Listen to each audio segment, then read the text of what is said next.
హరే కృష్ణ దండోత్పణం. So class start చేసుకుందామా? వాళ్ళు కొంచెం లేట్ అయింది. ఓం ప్రజ్ఞానతిమిరాంధస్య జ్ఞానాంజనాశలాకయా చక్షురోన్మిళితం యేన తస్మై శ్రీ గురవే నమః.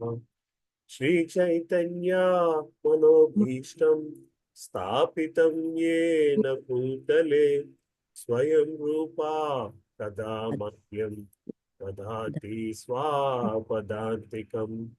వందేహం శ్రీగురో శ్రీయుతాపదకమలం శ్రీగురూన్ వైష్ణవాంశ శ్రీరూపం సాగ్రజాతాం సహగణా రఘునాథాన్వితం తం సజీవం సాద్వైతం సావధూతం పరిజనా సహితం కృష్ణ చైతన్య దేవం శ్రీ రాధా కృష్ణ పదాన్ సహగణా లలితా శ్రీ విశాఖాన్వితాంశ్చ హే కృష్ణ కరుణా సింధో దీనబంధో జగత్పతే గోపేశా గోపికా కాంత రాధా కాంత నమోస్తుతే. తప్త కాంచనా గౌరాంగి గౌరాంగి రాధే వృందావనేశ్వరి వృషభానుస్తుతే దేవి ప్రణమామి హరిప్రిये. వాంఛాకల్పతరుభ్యశ్చ కృపా సింధుభ్య ఏవ చ పతితానాం పావనేభ్యో వైష్ణవేభ్యో నమో నమః. జయ శ్రీ కృష్ణ చైతన్య ప్రభు నిత్యానంద శ్రీ అద్వైత గదాధార శ్రీవాసాది గౌరభక్త బృంద. హరే కృష్ణ కృష్ణ కృష్ణ హరే హరే, హరే రామ రామ రామ హరే హరే. ఓం నమో భగవతే వాసుదేవాయ. ఓం నమో భగవతే వాసుదేవాయ. ఓం నమో భగవతే వాసుదేవాయ. నారాయణం నమస్కృత్యం నరం చైవ నరోత్తమం దేవీం సరస్వతిం వ్యాసం తతో జయముదీరయేత్. నష్టప్రాయేషు అభద్రేషు నిత్యం భాగవత సేవయా భగవతి ఉత్తమ శ్లోకే భక్తిర్భవతి నైష్టికి. కృష్ణాయ వాసుదేవాయ దేవకీ నందనాయ చ నందగోప కుమారాయ గోవిందాయ నమో నమః. నమో మహావధన్యాయ కృష్ణ ప్రేమ ప్రదాయతే కృష్ణాయ కృష్ణ చైతన్య నే గౌరత్రిషే నమః. నమః పంకజనాభాయ నమః పంకజమాలినే నమః పంకజనేత్రాయ నమస్తే పంకజాంగ్రే.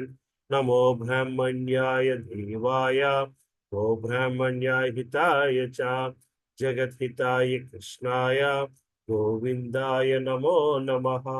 నమో ఓం విష్ణుపదాయ కృష్ణ పృష్ఠాయ భూతలే శ్రీమతే భక్తి వేదాంత స్వామి నితి నామినే. నమస్తే సరస్వతీ దేవే గౌరవాణి ప్రచారిణే నిర్విశేష శూన్యవాది పాశ్చాత్య దేశతారిణే. జయ శ్రీ కృష్ణ చైతన్య ప్రభు నిత్యానంద శ్రీ అద్వైత గదాధార శ్రీవాసాది గౌరభక్త వృంద. హరే కృష్ణ కృష్ణ కృష్ణ హరే హరే, హరే రామ రామ రామ హరే హరే. करोति वाचनं तन्मूलगायते गुरुं यत्कृपातमाहं वन्दे श्रीगुरुं दीनतारिणं रमानन्दमाधवं श्रीचैतन्येश्वरम्. पवित्रो पवित्रो वा सर्वास्तगतोऽपि वः यस्मरेत् पुण्डरीकाक्षं स भाग्याभ्यन्तरशुचिः. श्रीविष्णु श्रीविष्णु श्रीविष्णु. హరే కృష్ణ. ప్రభుత్వ మాతాజీ ధన్యవాదాలు. ఎలా ఉన్నారమ్మా అందరూ? ఎవరైనా కెమెరాస్ ఆన్ చేసుకోగలిగితే ఆన్ చేసుకోండి. సో కొత్తగా ఇవాళ వచ్చిన వాళ్ళు ఎవరున్నారమ్మా? లాస్ట్ వీక్ రాని వాళ్ళు? జై శ్రీకృష్ణ సార్. హరే కృష్ణ అమ్మా. జై శ్రీకృష్ణ. ఎవరమ్మా? నా పేరు శ్రీవర్ష సార్. కళా మ్యామ్ ఇచ్చారు నాకు. Okay, Hare Krishna. Thank you Mataji. Thank you for joining. ఇంకా సుబ్బారావు ప్రభుజీ, నేను పార్వతిని. మా సిస్టర్ రేణుక కూడా జాయిన్ అయ్యారు ప్రభుజీ ఫ్రిస్కో నుంచి. హరే కృష్ణ మాతాజీ. రేణుక మాతాజీ ధన్యవాదాలు. నమస్తే ప్రభుజీ, నేను అనిత అండి. సుజాత యాడ్ చేశారండి, సుజాత గారు ఇచ్చారు. హరే కృష్ణ ధన్యవాదాలు. అనిత మాతాజీ నమస్తే. నమస్తే. So Bhagavad Gita last week introduction చూసుకున్నాము. ఇవాళ ఏంటి ఫస్ట్ శ్లోక దగ్గర నుంచి స్టార్ట్ చేసుకుందాము అనుకున్నాము. లాస్ట్ వీక్ మాట్లాడుకున్నది ఎవరైనా ఒక 2-3 వాక్యాల్లో చెప్పగలుగుతారా?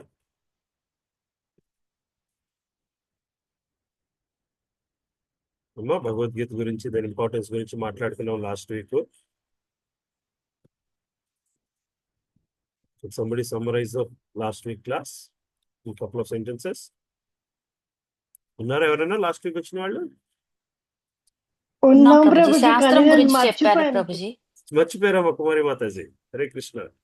శాస్త్రం సారీ ప్రభుజీ. విజయ మాతాజీ చెప్పండి. శాస్త్రం గురించి చెప్పారు ప్రభుజీ లాస్ట్ టైం. ఓకే. మళ్ళీ ఫస్ట్ అర్జునుడికి శ్లోకం. ఎందుకు చెప్పారు, అర్జునుడికే ఎందుకు భగవద్గీత చెప్పారు అన్న పాయింట్ డిస్కస్ చేశారు. Okay, yeah. సో మనము భగవద్గీత, ఇంకా భగవద్గీత గురించి, భగవద్గీతలో చెప్పిన నాకు కొన్ని శ్లోకాల గురించి కూడా మాట్లాడుకున్నాం, రైట్?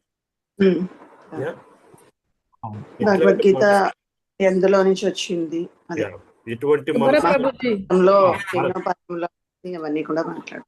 భారతి మాత లాస్ట్ వీక్ మీరు అర్జునుడికే ఎందుకు చెప్పాడు కృష్ణుడు అనేది ఎందుకు చెప్పాడు కృష్ణుడి గురించి కూడా మాట్లాడుతున్నాం, రైట్?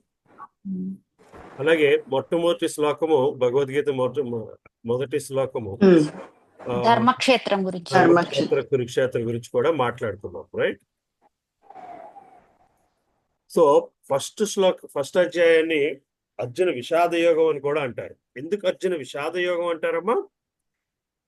అర్జునుడు బాధతో ఉంటాడు కాబట్టి. సో మరి దాని యోగం, విషాద యోగం ఎందుకయింది అంటే బాధతో కలయకుంటే యోగం, ఏదైనా కలయిక అనేది యోగం అంటాం కదా. అర్జునుడు బాధ అనే ఒక దీంట్లో ఉన్నాడు కాబట్టి. మన చాలా మంది పరీక్షలు సంవత్సరం అంతా ఆగి ఆఖరిలో పరీక్ష ముందు 4 రోజులు ఉంటాం చూసారా? 4 రోజుల ముందు చదువుకునేటప్పుడు ఎలా ఉంటుందంటే, అమ్మో ఇంత సిలబస్ ఉందా అని చెప్పి ఒక బాధ వస్తుంది. ఆ బాధలో నీ ఆ సబ్జెక్ట్ ని చదువుకున్నాక ఒక 2-3 ఏళ్ళు అయిన తర్వాత సరే ఆ 4 రోజులు చదువుకున్న కొన్ని విషయాలు గుర్తుండి ఉంటాయంటే, ఎందుకంటే ఆ 4 రోజులు ఆ సబ్జెక్ట్ మీద ఎంతో కాన్సన్ట్రేషన్, ఎంతో యోగం జరుగుద్ది అన్నమాట. విషాదంలోనే జరిగే యోగం విషాద యోగం, రైట్? సో విషాదంలో కూడా భగవంతుడిని మనము బంధం ఏర్పరచుకోవచ్చు, రైట్? యాక్చువల్ గా నిజానికి చాలా మందికి భగవంతుడు గుర్తుకొస్తుంటాడు, రైట్?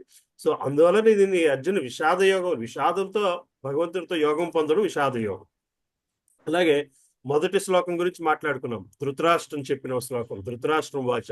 భగవద్గీత మొత్తము ధృతరాష్ట్రకి ఒకటే శ్లోకం ఉంటుంది, ఇది ఫస్ట్ శ్లోకం. దాన్ని ఫస్ట్ శ్లోకం కింద తీసుకున్నాము. ఇందులో ధృతరాష్ట్ర అంటే పదం మీనింగ్ ఎవరికైనా చెప్పగలరా? ధృతరాష్ట్రుడు అంటే అంధుడు అనా? ఇంకా ధృతరాష్ట్ర అజ్ఞాని. ఇంకా సో ధృత అంటే అంత నాదే, ధృత. ఓకే, అంటే రాజ్యం. One who possess the Kingdom, one who what you call it. అది ఎలాగంటే ఒక నెగిటివ్ మీనింగ్ ఏమిటి అంటే, ధృతరాష్ట్రుడు రాజ్యం అంతా నాదే అన్న భావంలో ఉంటాడు. పాజిటివ్ మీనింగ్ ఏంటంటే రాజ్య భారం అంతా నాదే అన్నది పాజిటివ్ మీనింగ్ అవుతుంది. అర్థమవుతుంది కదమ్మా? అయితే ధృతరాష్ట్రుడు చాలా మటుకు అంటే పాజిటివ్ మీనింగ్ లో తీసుకోవాలంటే గుడ్డివాడైనా సరే ఈ రాజ్యభారాన్ని మోసాడు, అది ధృతరాష్ట్రత్వం.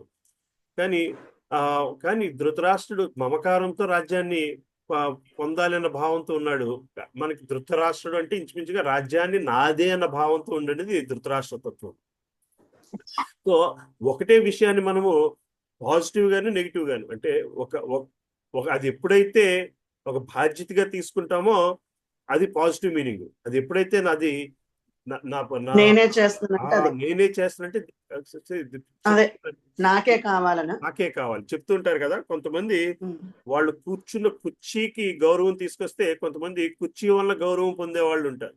ఒక వ్యక్తి ప్రెసిడెంట్ అయితే, ప్రైమ్ మినిస్టర్ అయితే, ఆ వ్యక్తి ప్రైమ్ మినిస్టర్ అయ్యాడు అని చెప్పి ప్రైమ్ మినిస్టర్ ఆ తత్వానికి, ఆ ప్రైమ్ మినిస్టర్ పదవికే గొప్పతనం వస్తుంది. కొంతమంది ఆ ప్రైమ్ మినిస్టర్ అయ్యాడు కాబట్టి నేను గొప్పవాడిని అనుకుంటారు.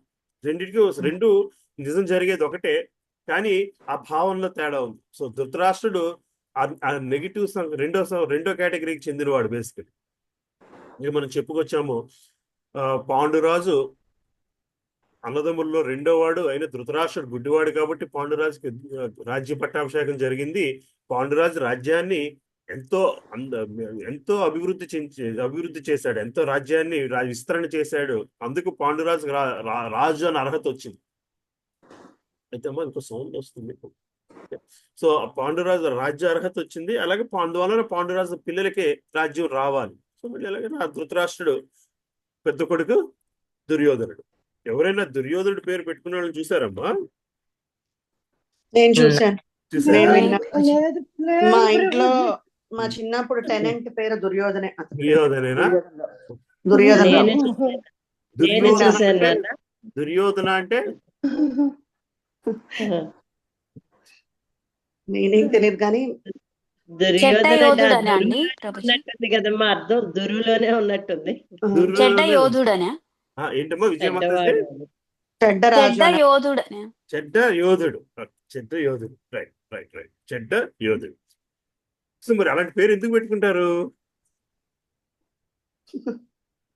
అంటే తెలియక పెట్టుకున్నారేమో ప్రభుజీ. అయ్యో రామా, భలే చెప్పేశారే.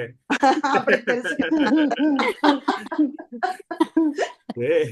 ఆలోచన ఆయన ఎంత చెడ్డ యోధుడు అంటే దుర్యోధనుడితో యుద్ధం చేయడానికి భయపడాలి.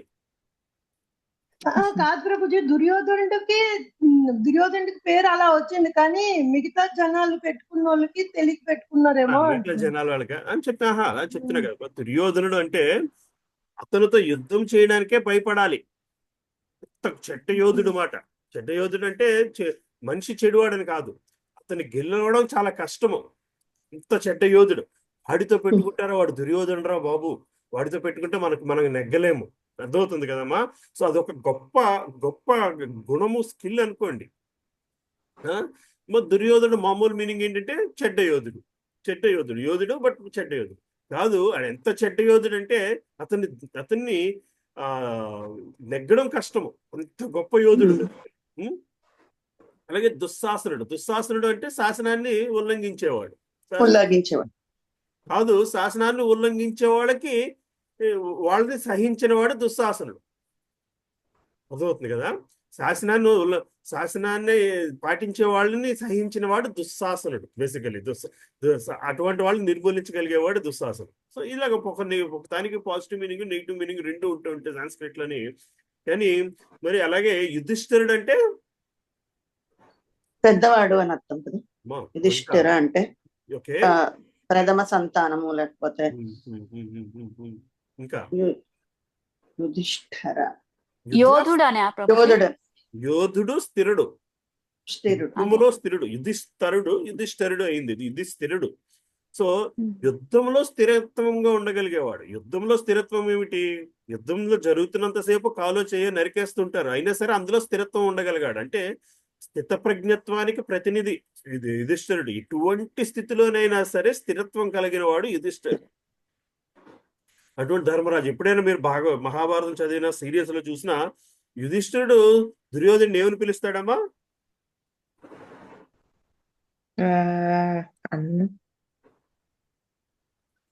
సో దుర్యోధన సుయోధన అంటాడు కదా. దుర్యోధన అని పిలిస్తే వాడు తప్పుగా అర్థం చేసుకుంటాడేమో. నువ్వు గొప్ప యోధుడు అయ్యా, సుయోధన అనే పిలుస్తాడు ఎప్పుడును. అవును, సుయోధన. నేను నేర్చుకోవాల్సిన విషయం ఏంటంటే భక్తుల తాలూకు తత్వం ఎట్లా ఉంటుందో, యుధిష్ఠిర మహారాజ్ తత్వం, ధర్మరాజ్ తత్వం ఎట్లాగుంటుందో అది మనం గ్రహించాల్సిన విషయం. అది ఎందుకు చెప్తున్నానంటే ఆ స్థితిలో ఉంటేనే భగవద్గీత అర్థమవుతుంది. చాలా మటుకు చెప్తుంటాము భగవద్గీత చదువుకుంటే మోక్షం వచ్చేస్తుందని. అవునా కదా? ఈ మాట విన్నారా? భగవద్గీత చదువుకుంటే మోక్షం వస్తుంది. విన్నాం ప్రభుజీ. మరి మొత్తం భగవద్గీత విన్నాడుగా ధృతరాష్ట్రుడు. అవునా? మరి మొత్తం భగవద్గీత విన్న వాళ్ళలోని అర్జునుడి తర్వాత భగవద్గీత విన్న ధృతరాష్ట్రుడే. ఎవరు చెప్పారు? సంజయుడు చెప్పుకొచ్చాడు. మరి సంజయుడు అంటే సంజయుడు, Prabhuji sum plus Jayudu. Some అంటే మళ్ళీ మనం సంపూర్ణం, మొత్తం తెలుసు, మొత్తం జయించగలిగిన వాడు సంజయుడు. సంకీర్తన అంటాం. కీర్తన అంటే భగవంతుని కీర్తించడం, సంకీర్తన అంటే సంపూర్ణంగా కీర్తించడం సంకీర్తన బేసిక్గా, రైట్? ఇంక వేరే థాట్ ఏమి లేదు, దాన్నే సంకీర్తన అంటుంది. అలా సంజయుడు అంటే మొత్తం జయించిన వాడు. ఏం జయించాడంటే జన్మ మృత్యు జరావ్యాధి చక్రాన్ని జయించగలిగిన వాడు సంజయుడు. మరి అటువంటి సంజయుడి దగ్గర విన్న ధృతరాష్ట్రుడు భగవద్గీత మరి మోక్షం ఎందుకు వచ్చి లేదా, పరివర్తన ఎందుకు జరిగిపోలేదు? ఎందుకు జరగలేదమ్మా? అతని థాట్స్ తీసుకునే మంచివి భావం. కాదు కాబట్టి అతనికి మోక్షం అన్నది తీసుకునే దాంట్లో భావం లేదు అతనికి. తీసుకునే అసలు దాంట్లో మంచి భావన, ఇంటెన్షన్, ఏ భావనతోని భగవద్గీత చదువుతున్నాము అన్న దాని మీద ఎంత దాని మీద అర్థం ఉంటుంది. ఆధారపడి ఉంది. అది మనం గ్రహించాల్సిన విషయం. ఇందులో ఈ శ్లోకంలో మనకు నేర్చుకోవాల్సింది ఏమైనా ఉంది అంటే, మరి భగవద్గీత ఏమని అడుగుతున్నాడు ధృతరాష్ట్రుడు? కిం కురత్వ సంజయ, ఏమి చేశారు? ఆయనకున్న యాంగ్జైటీ అలా అసలు ఏం జరిగింది అంతే, ఆయనకున్న యాంగ్జైటీ. అంతేగాని దీని వలన మోక్షం పొందాలి అన్న యాంగ్జైటీ లేదు. సో మనం కూడా భగవద్గీతలో ఏం చెప్పాడబ్బా కృష్ణుడు, ఏం విన్నాడయ్యా అర్జునుడు, అసలు ఈ పదం మీనింగ్ ఇదేనా, కృష్ణుడు భావన ఇదేనా, అర్జునుడు భావన ఇదేనా అనుకుంటూ కూర్చుని ఉంటే భగవద్గీత మనకు ధృతరాష్ట్రుడికి ఎలాగ అర్థమైంది అంతే అర్థం అవుతుంది. కానీ మరి మరి భగవద్గీత మోక్షం పొందలేమంటూ పొందాడు ధృతరాష్ట్రుడు. ఎప్పుడు మోక్షం పొందాడు? తర్వాత ఎప్పుడో విదురుడు వచ్చి మళ్ళీ ఇంకా మిగిలి ఉన్న ఆ కొన్ని బంధాలని కట్ చేసిన తర్వాత కానీ, అయితే భగవద్గీత దాని పని చేసింది, దాని పని అది చేసింది. కానీ అది పూర్తిగా సంపూర్ణంగా తీసుకోవడానికి మనం ఎంత రెడీగా ఉన్నామో అన్న దానిపైన ఆధారపడి ఉంటుంది. కానీ ప్రభుజీ ధృతరాష్ట్రుడు బ్రహ్మజ్యోతిలోనే కలుస్తారు, కృష్ణుడు కలవరని భగవద్గీతలో అంటే అతను ఓన్లీ యోగాలో ఏదో చేసుకొని, అంటే బ్రహ్మంలో కలిసిన వాళ్ళు కూడా అంతిమంగా భగవంతుడి చెంతకు చేరడానికి ఆస్కారం ఉన్న వ్యక్తులే. అర్థమవుతుంది కదమ్మా? But it take even longer process. It's even longer process బేసిక్గా. సో ఎనీవే మనం ఇక్కడ నేర్చుకోవాల్సిన పాయింట్ ఏంటంటే, కురుక్షేత్ర యుద్ధంలో ఏం జరిగింది అని అని అని ఒక యాంగ్జైటీతో అడిగాడు ధృతరాష్ట్రుడు. కానీ మనము దానిని ఒక ధర్మరాజు, ఒక అర్జునుడు దానిని నేర్చుకున్న విధిగా నేర్చుకున్నాడు మాత్రమే అది మనకి ఎక్కుద్ది. అట్లాగే ఇక్కడ మనకి సంజయుడు ఎంతో ఇంపార్టెంట్. ఎందుకంటే సంజయుడు వల్లనే భగవద్గీత మొత్తం వచ్చింది. అటువంటి గురువు దగ్గర భగవద్గీత నేర్చుకుంటే మాత్రమే మనకి అది సంపూర్ణముగా ఎక్కుద్ది. సో ఇక్కడ మనకు రెండు విషయాలు మనం ఈ శ్లోకాల నుంచి నేర్చుకోవాల్సింది ఏమిటయ్యా అంటే, ఏ శ్రద్ధతో, ఏ ఇంటెన్షన్ తో భగవద్గీత వినాలి, ఎటువంటి వ్యక్తి దగ్గర భగవద్గీత నేర్చుకోవాలి. భక్తుల దగ్గర భగవద్గీత నేర్చుకున్న నాడు మాత్రమే అది మనకి సంపూర్ణంగా ఎక్కుద్ది. అది నేర్చుకోవాలి, దీంతో నాకు పరివర్తన జరగాలి అన్న భావంతో నేర్చుకున్న నాడు మాత్రమే మనము దాన్ని సంపూర్ణంగా నేర్చుకోగలము. రైట్? అలాగే మనం అర్జునుడు చెప్పిన శ్లోకాలు కూడా 1-2 శ్లోకాలు చూసాము. మనం ముందుకు వెళుతున్న కొద్దీ ఎప్పటికప్పుడు అర్జునుడి తాలూకు తత్వం ఎట్లా మారుతూ వచ్చిందో గ్రహిస్తూ ఉండాలి. 14 అర్జునుడికి ఉన్న శ్లోకాలను 70 శ్లోకాలను. అలాగే సంజయుడు వచ్చే శ్లోకాలు ఎలాగొస్తాయంటే, కృష్ణుడు తాలూకు అర్జునుడు అడిగిన క్వశ్చన్లు, కృష్ణుడు చెప్పిన సమాధానాలు కృష్ణుడు చెప్పుకొస్తుంటాడు, అర్జునుడు అడిగిన ప్రశ్నలు అర్జునుడు చెప్పుకొస్తుంటాడు. అయితే వీళ్ళ ఇద్దరు స్థితి ఎట్లాగుందో చెప్పడానికి సంజయుడి శ్లోకాలు వస్తూ ఉంటూ ఉంటాయి. అక్కడ పరిస్థితి అర్జునుడు చెప్పలేనిది, అర్జునుడి తాలూకు కండిషన్ ఏమిటి అన్నది దానికి సంజయుడి మాట వస్తుంటుంది. కృష్ణుడి తాలూకు కండిషన్ ఏమిటి, కృష్ణుడు చెప్పలేనిది అక్కడ సంజయుడి మాట వస్తుంటుంది. మనం సినిమాల్లో చూస్తుంటాం, 2 క్యారెక్టర్స్ మాట్లాడుకుంటుంటే మనకి స్టోరీ రన్ చేయడానికి ఒక బ్యాక్గ్రౌండ్ వాయిస్ వచ్చి స్టోరీని రన్ చేస్తుంటారు, చూసారా? అట్లాగా 30,000 feet లెవెల్ అంటారు, కొంత హయ్యర్ వ్యూ వచ్చినప్పుడల్లా మనకి సంజయుడి మాట వస్తూ ఉంటుంది. రైట్? ప్రభుజీ ఇది 10వ రోజున అడిగిందే కదా, ఏదండి? ధృతరాష్ట్రుడు 10వ రోజున అదే, అంతే. ఆ, అవును, అవును, అవును. రైట్. అసలు ఏం జరిగింది అనేది, సో ధృతరాష్ట్రుడికి అదే మనం చెప్పుకొచ్చాము, ఇది కురుక్షేత్రం అన్నది ధర్మక్షేత్రము, ఎందుకంటే అక్కడ ధర్మాన్ని గెలుస్తుంది. కానీ 10వ రోజు భీష్ముడు పడిపోయిన తర్వాత ఎక్కడైనా దుర్యోధనుడు గాని కాంప్రమైజ్ అవుతూ యుద్ధం చేస్తున్నాడా, అంత కరెక్ట్ గా చేశాడా లేదా, ఎందుకు మనం ఓడిపోవాల్సిన పరిస్థితి వచ్చింది? మన కురుక్షేత్ర యుద్ధం స్టార్ట్ అవ్వకముందు 2-3 ఇన్సిడెంట్స్ జరుగుతాయి. ఏమిటయ్యా అంటే, మనకి అర్జునుడు తాలూకా గొప్ప అర్జునుడు దుర్యోధనుడిని జయించిన విషయాల్లో సందర్భాలు 2-3 సందర్భాలు ఉన్నాయి, అవునా కాదా? ఏమైనా సందర్భాలు ఎవరికైనా తెలుసామా? కృష్ణుడిని కోరుకుంటారు కదా ఇద్దరు, ఒకళ్ళేమో సైన్యాన్ని కోరుకుంటారు, ఇతనేమో కృష్ణుడే కావాలని కోరుకుంటాడు. మనం అవును, విరాట పర్వంలోని మనం చూస్తాము, కౌరవ సైన్యాన్ని మొత్తం అర్జునుడు ఒక్కడు ఉండి ఎలాగ వెనక్కి పంపిస్తాడో, అవునా కాదా? అవునా? అలాగే ఇంకొక సందర్భంలో దుర్యోధనుడికి అర్జునుడికి మధ్యన అర్జునుడు వచ్చి దుర్యోధను రక్షించిన సందర్భం ఒకటి ఉంటుంది, అరణ్యవాసంలో వస్తుంది. అరణ్యవాసంలో. అది ఏంటి ప్రభుజీ అరణ్యవాసంలో? అది నాకు తెలియదు. అరణ్యవాసం వీళ్ళు అరణ్యవాసానికి వెళ్ళగానే గంధర్వులు బంధిస్తారు కదమ్మా. దుర్యోధనుడిని బంధిస్తే అప్పుడు అర్జునుడు విడిపిస్తాడు. ఏమవుతుందంటే దుర్యోధనుడు వీళ్ళు పాండవులు మరి క్షత్రియులు అయ్యి కూడా ఉన్న బట్టలన్నీ వదిలేసి ఒక చిన్న కండువ భుజం మీద వేసుకుని అడవుల్లోకి వెళ్ళిపోతారు. వాళ్ళని ఎక్కిరించడానికి, తన గొప్పతనాన్ని చాటించుకోవడానికి వాళ్ళు ఎక్కడైతే అరణ్యవాసం చేస్తున్నారో పక్కనే ఇంత రాజ్యరేఖను చూపించడానికి మొత్తం సైన్యం తీసుకొచ్చి టెంట్లు వేసుకుని రాజభోగాలు అనుభవించడం ఆయన చూడాలి అని చెప్పి పక్కన కూర్చో ఒక దుర్యోధన మొత్తం సైన్యం తీసుకుని వస్తాడు. రాజభోగం అనుభవిస్తున్న రాజభోగాన్ని చూడాలి అని మనకు చెప్తుంటారు కదా, if you want be richest person, అందరూ ఎస్ అంటారు, but you are the only richest person, nobody cares. నువ్వు గొప్ప ఎంతో ధనవంతుడివి, కానీ నువ్వు ఒక్కడవే ఉన్నావు భూమి మీద, అంతతనాన్ని పట్టుకుంటే దాన్ని ఎవరికి కావాలి, ఎవరికి అక్కర్లేదు. మన దగ్గర ధనం ఉండాలి, ఆ ధనం నలుగురు చూడాలి, నలుగురు చూసినప్పుడే మనకు ఆనందం అన్న మన ఆలోచన మన అందరిలోనే ఉంటుంది. దుర్యోధనుడు కూడా అదే తను ఈ రాజ్యాన్ని పాండవులు ఓడిపోయారు, పాండవులు ఏమిటి అనుభవించట్లేదో వాళ్ళకి దగ్గరుండి చూపించాలి అని చెప్పి అరణ్యానికి వెళ్తాడు. అరణ్యానికి వెళ్ళి పొలం పేరు మర్చిపోయారు, ఇప్పుడు బృందావనం దగ్గర ఉంటుంది, కామ్యవనానికి వెళ్తాడు. కామ్యవనానికి వెళ్ళి అక్కడ ఆ కొలను పేరు కూడా ఉంది, మర్చిపోయాను, ఇప్పటికీ బృందావనంలో ఉంటుంది. అక్కడికి వెళ్ళి వీళ్ళు ముందు స్నానం చేద్దామని దుర్యోధనుడు దిగుతాడు. స్నానానికి దిగేసరికి అక్కడ గంధర్వులు ఉంటారు. గంధర్వులు, మేము ముందు వచ్చామయ్యా, మీరు కాసేపు ఆగండి అంటే, కాదు నేను రాజుని, పొలం నాది అని చెప్పి దుర్యోధను అంటే దుర్యోధన్ని బంధించేస్తారు గంధర్వులు. అప్పుడు గంధర్వులు బంధించేస్తే భానుమతి దేవి వెళ్ళి పాండవుల దగ్గరికి వెళ్ళి శరణు కోరుద్ది. దుర్యోధన్ని విడిపించగల శక్తి ఒక అర్జునుడికే ఉంది అని చెప్పి వెళ్ళి ధర్మరాజునికి శరణు కోరుద్ది. భీముడు అంటాడు, మంచి పని జరిగింది వదిలేసాయి అంటాడు. ఇక్కడితో వదిలేసే దుర్యోధనుడికి బంధించి అంటే, కానీ ధర్మరాజు కాదయ్యా, మన గంధర్వులతో ఫైట్ చేస్తున్నప్పుడు మనం 105 100 మందివి 5 కాదు, మన 105 అని చెప్పి అర్జునుడిని పంపించి విడిపించుకొస్తాడు. అంటే ఎందుకు చెప్తున్నానంటే, ధృతరాష్ట్రుడికి సంగతులన్నీ తెలుసు. అర్జునుడు ఒక్కడు కూర్చుని గంధర్వులను ఓడించి దుర్యోధను విడిపించాడు, దుర్యోధను గెలవని టైంలో దుర్యోధను విడిపించాడు. అలాగే విరాట రాజు దగ్గర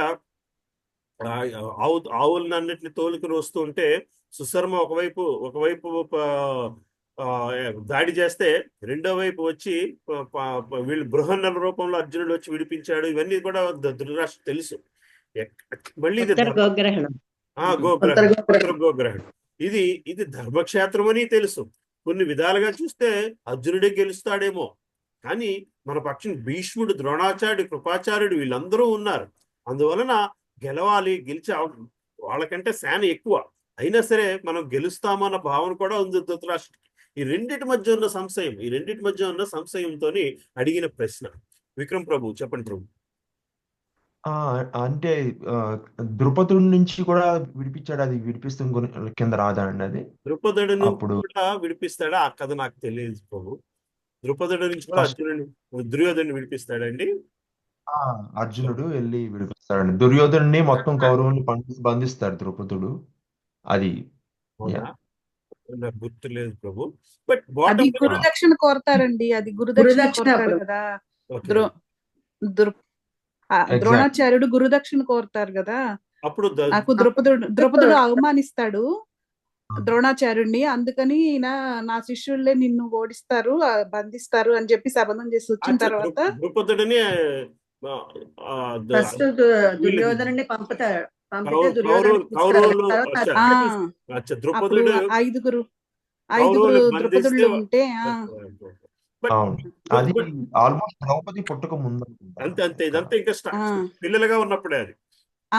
అప్పటికి జన్మించరు కదండి ఆయన. అప్పుడు తపస్సు చేసి అప్పుడు ఆయన కొడుకు పుడతాడు. ఆయన పేరు దుష్టజమనుడు తర్వాత కదా పుడతారు. బట్ బాటమ్ లైన్ ఏంటంటే ధృతరాష్ట్రుడికి అర్జునుడు తాలూకా క్యాలిబర్ కెపాసిటీ తెలుసు. అక్కడ ఒక్క అర్జునుడే కాదు, ఇప్పుడు నకులుడు, సహదేవుడు, భీముడు, 5గురు ఉన్నారు, కృష్ణుడితో సహా ఉన్నారు.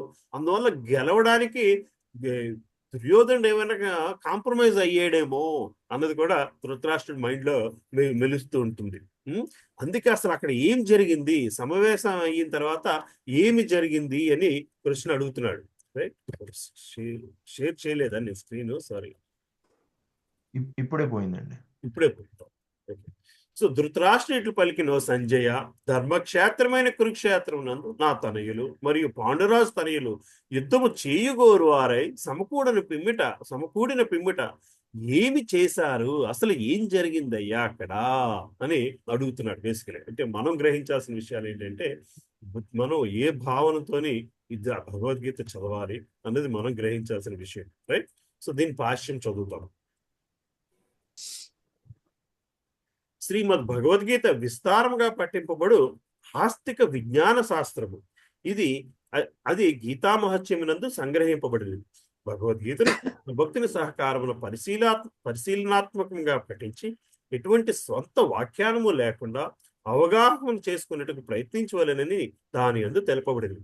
గీతను అర్జునుడు శ్రీకృష్ణ భగవాను నుండి ప్రత్యక్షముగా శ్రవణము చేసి అవగాహన చేసుకుని ఈ విధముగా స్పష్టమైన అవగాహన కలగగలుదనుటకు భగవద్గీత ఎందే నిదర్శనం లభించుచున్నది. మనుజుడు ఆ గురు శిష్యం పరంపరలో స్వకల్పిత వ్యాఖ్యానము లేకుండా భగవద్గీతను అవగతము చేసుకునేంతటి భాగ్యవంతుడైనచో సమస్త వేద జ్ఞానమును ప్రపంచమునందలి ఇతర శాస్త్రములను అతిశయించగలడు. ఇతర శాస్త్రములందు గల విషయమునే గాక అన్యత్రా గోచరించిన విషయములను కూడా ఆటగాడు భగవద్గీత ఎంత గాంచగలడు.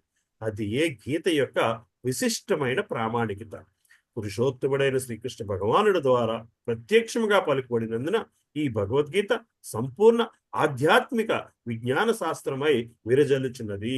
మళ్ళీ ప్రభుపాదుల వారు కూడా అదే మాటను మనకి నొక్కి చెప్తున్నారు. ఏమిటయ్యా అంటే, ఇది గురు శిష్య పరంపరములోని స్వకల్పిత వ్యాఖ్యానము లేకుండా అది యథాతథముగా తెలుసుకోగలిగిన నాడు మాత్రమే ఈ శాస్త్రాన్ని మనము సంపూర్ణంగా అర్థం చేసుకోగలమయ్యా.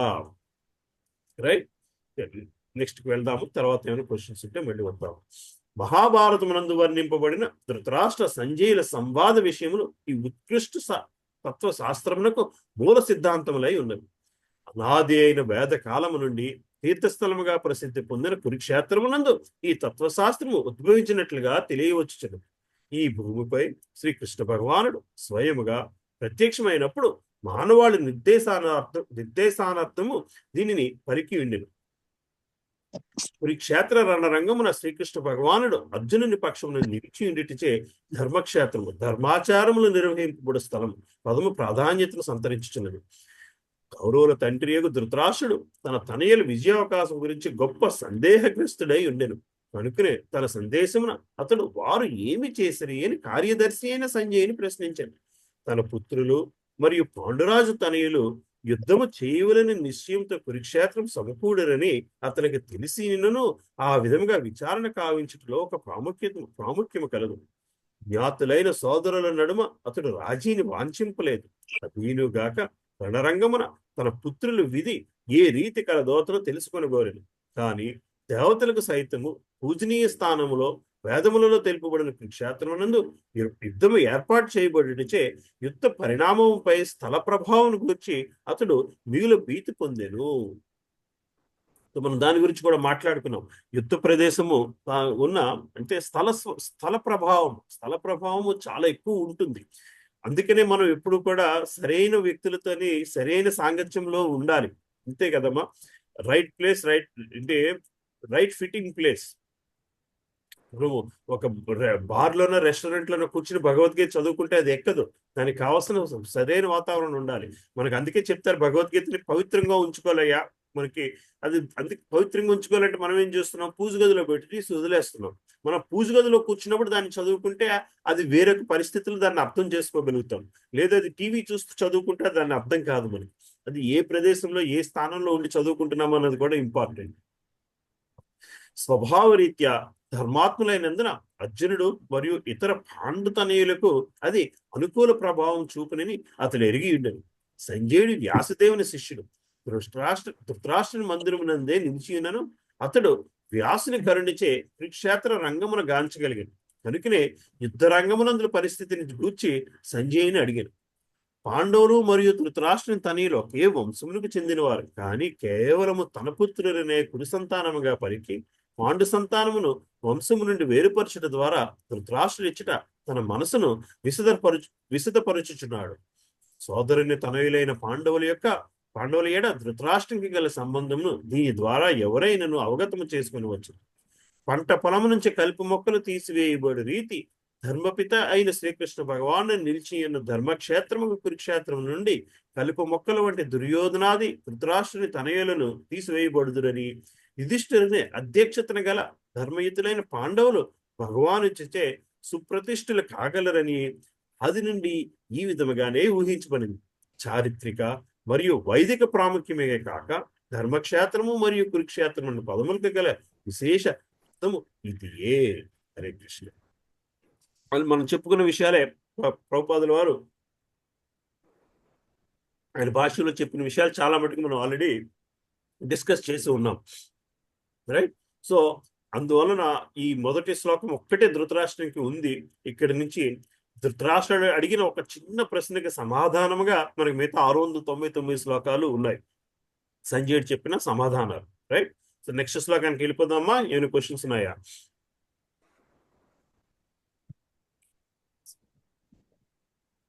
భగవద్గీత 1.2 శ్లోకం ఎవరిని చదువుతారమ్మా? సంజయ్ చెప్పిన శ్లోకం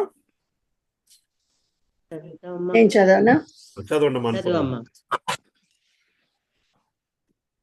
సంజయ ఉవాచ దృష్ట్వా తు పాండవానీకం యూఢం దుర్యోధనస్తదా ఆచార్యముపసంగమ్య రాజా వచనమబ్రవీత్. అనువాదం. సంజయుడు పలికెను, ఓ రాజా, పాండు తనయులచే వ్యూహముగా ఏర్పాటు చేయబడిన సైన్యమును గాంచిన పిమ్మట దుర్యోధనుడు తన గురువు చెంతకు చేరి ఈ క్రింద విధముగా పలికెను. సంజయ సెడ్, ఇంగ్లీష్ లో చెప్పనా? Sanjaya said, O king, after looking over the army arranged in military formation by the sons of Pandu, King Duryodhana went to his teacher and spoke the following words. Hare Krishna. Hare Krishna. ఇంకొకళ్ళు ఎవరు చదువుతారమ్మా? చదువుతానమ్మా. హరే కృష్ణ. సంజయ ఉవాచ దృష్ట్వా తు పాండవానీకం వ్యూఢం దుర్యోధనస్తథా ఆచార్యముపసంగమ్య రాజా వచనమబ్రవీత్. అనువాదము.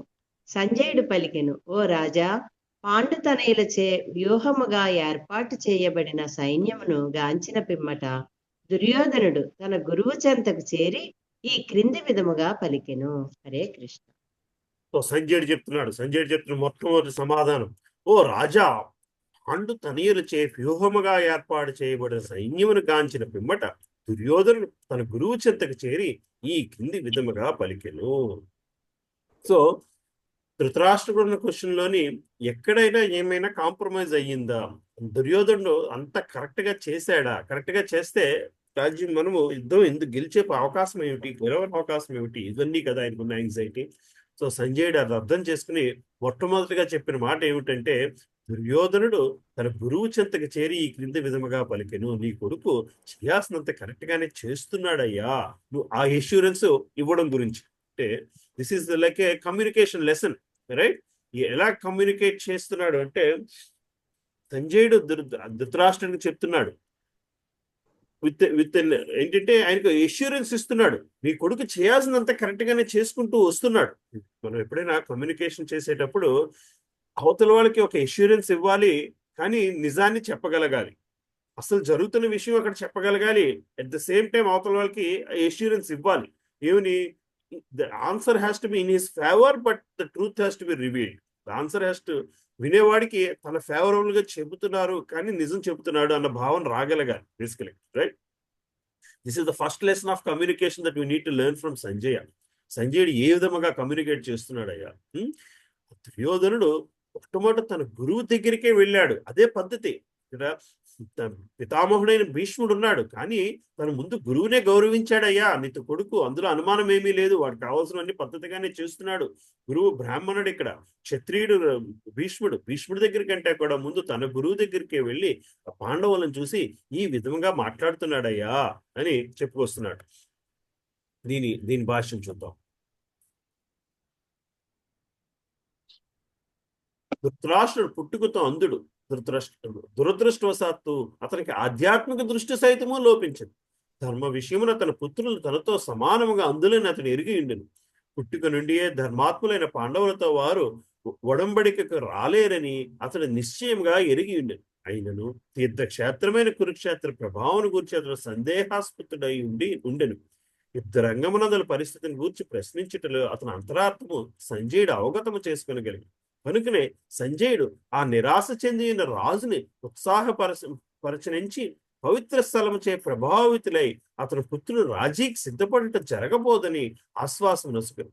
పాండవ సేనాబలమును గాంచిన పిమ్మట అతని తనయుడైన దుర్యోధనుడు నిజస్థితిని మెరుగుపరుచుటకు శీఘ్రమే సైన్యాధిపతి అయిన ద్రోణాచార్యుని దగ్గర చెంతకు చేరినని సంజయుడు ధృతరాష్ట్రునికి తెలియజేశాడు. దుర్యోధనుడు రాజుగా పేర్కొనబడినను పరిస్థితి యొక్క తీవ్రతను అనుసరించి స్వయంగా సైన్యాధిపతి వద్దకు వెళ్ళవలసి వచ్చాడు. కనుకనే రాజకీయవేత్త అనుటకు అతడు చక్కగా తగి ఉన్నాడు. కానీ పాండవ సేన వ్యూహముగా గాంచిన పిమ్మట అతను పొందిన భయమును ఆ రాజనీతి నిపుణత మరుగుపరచలేకపోయాను.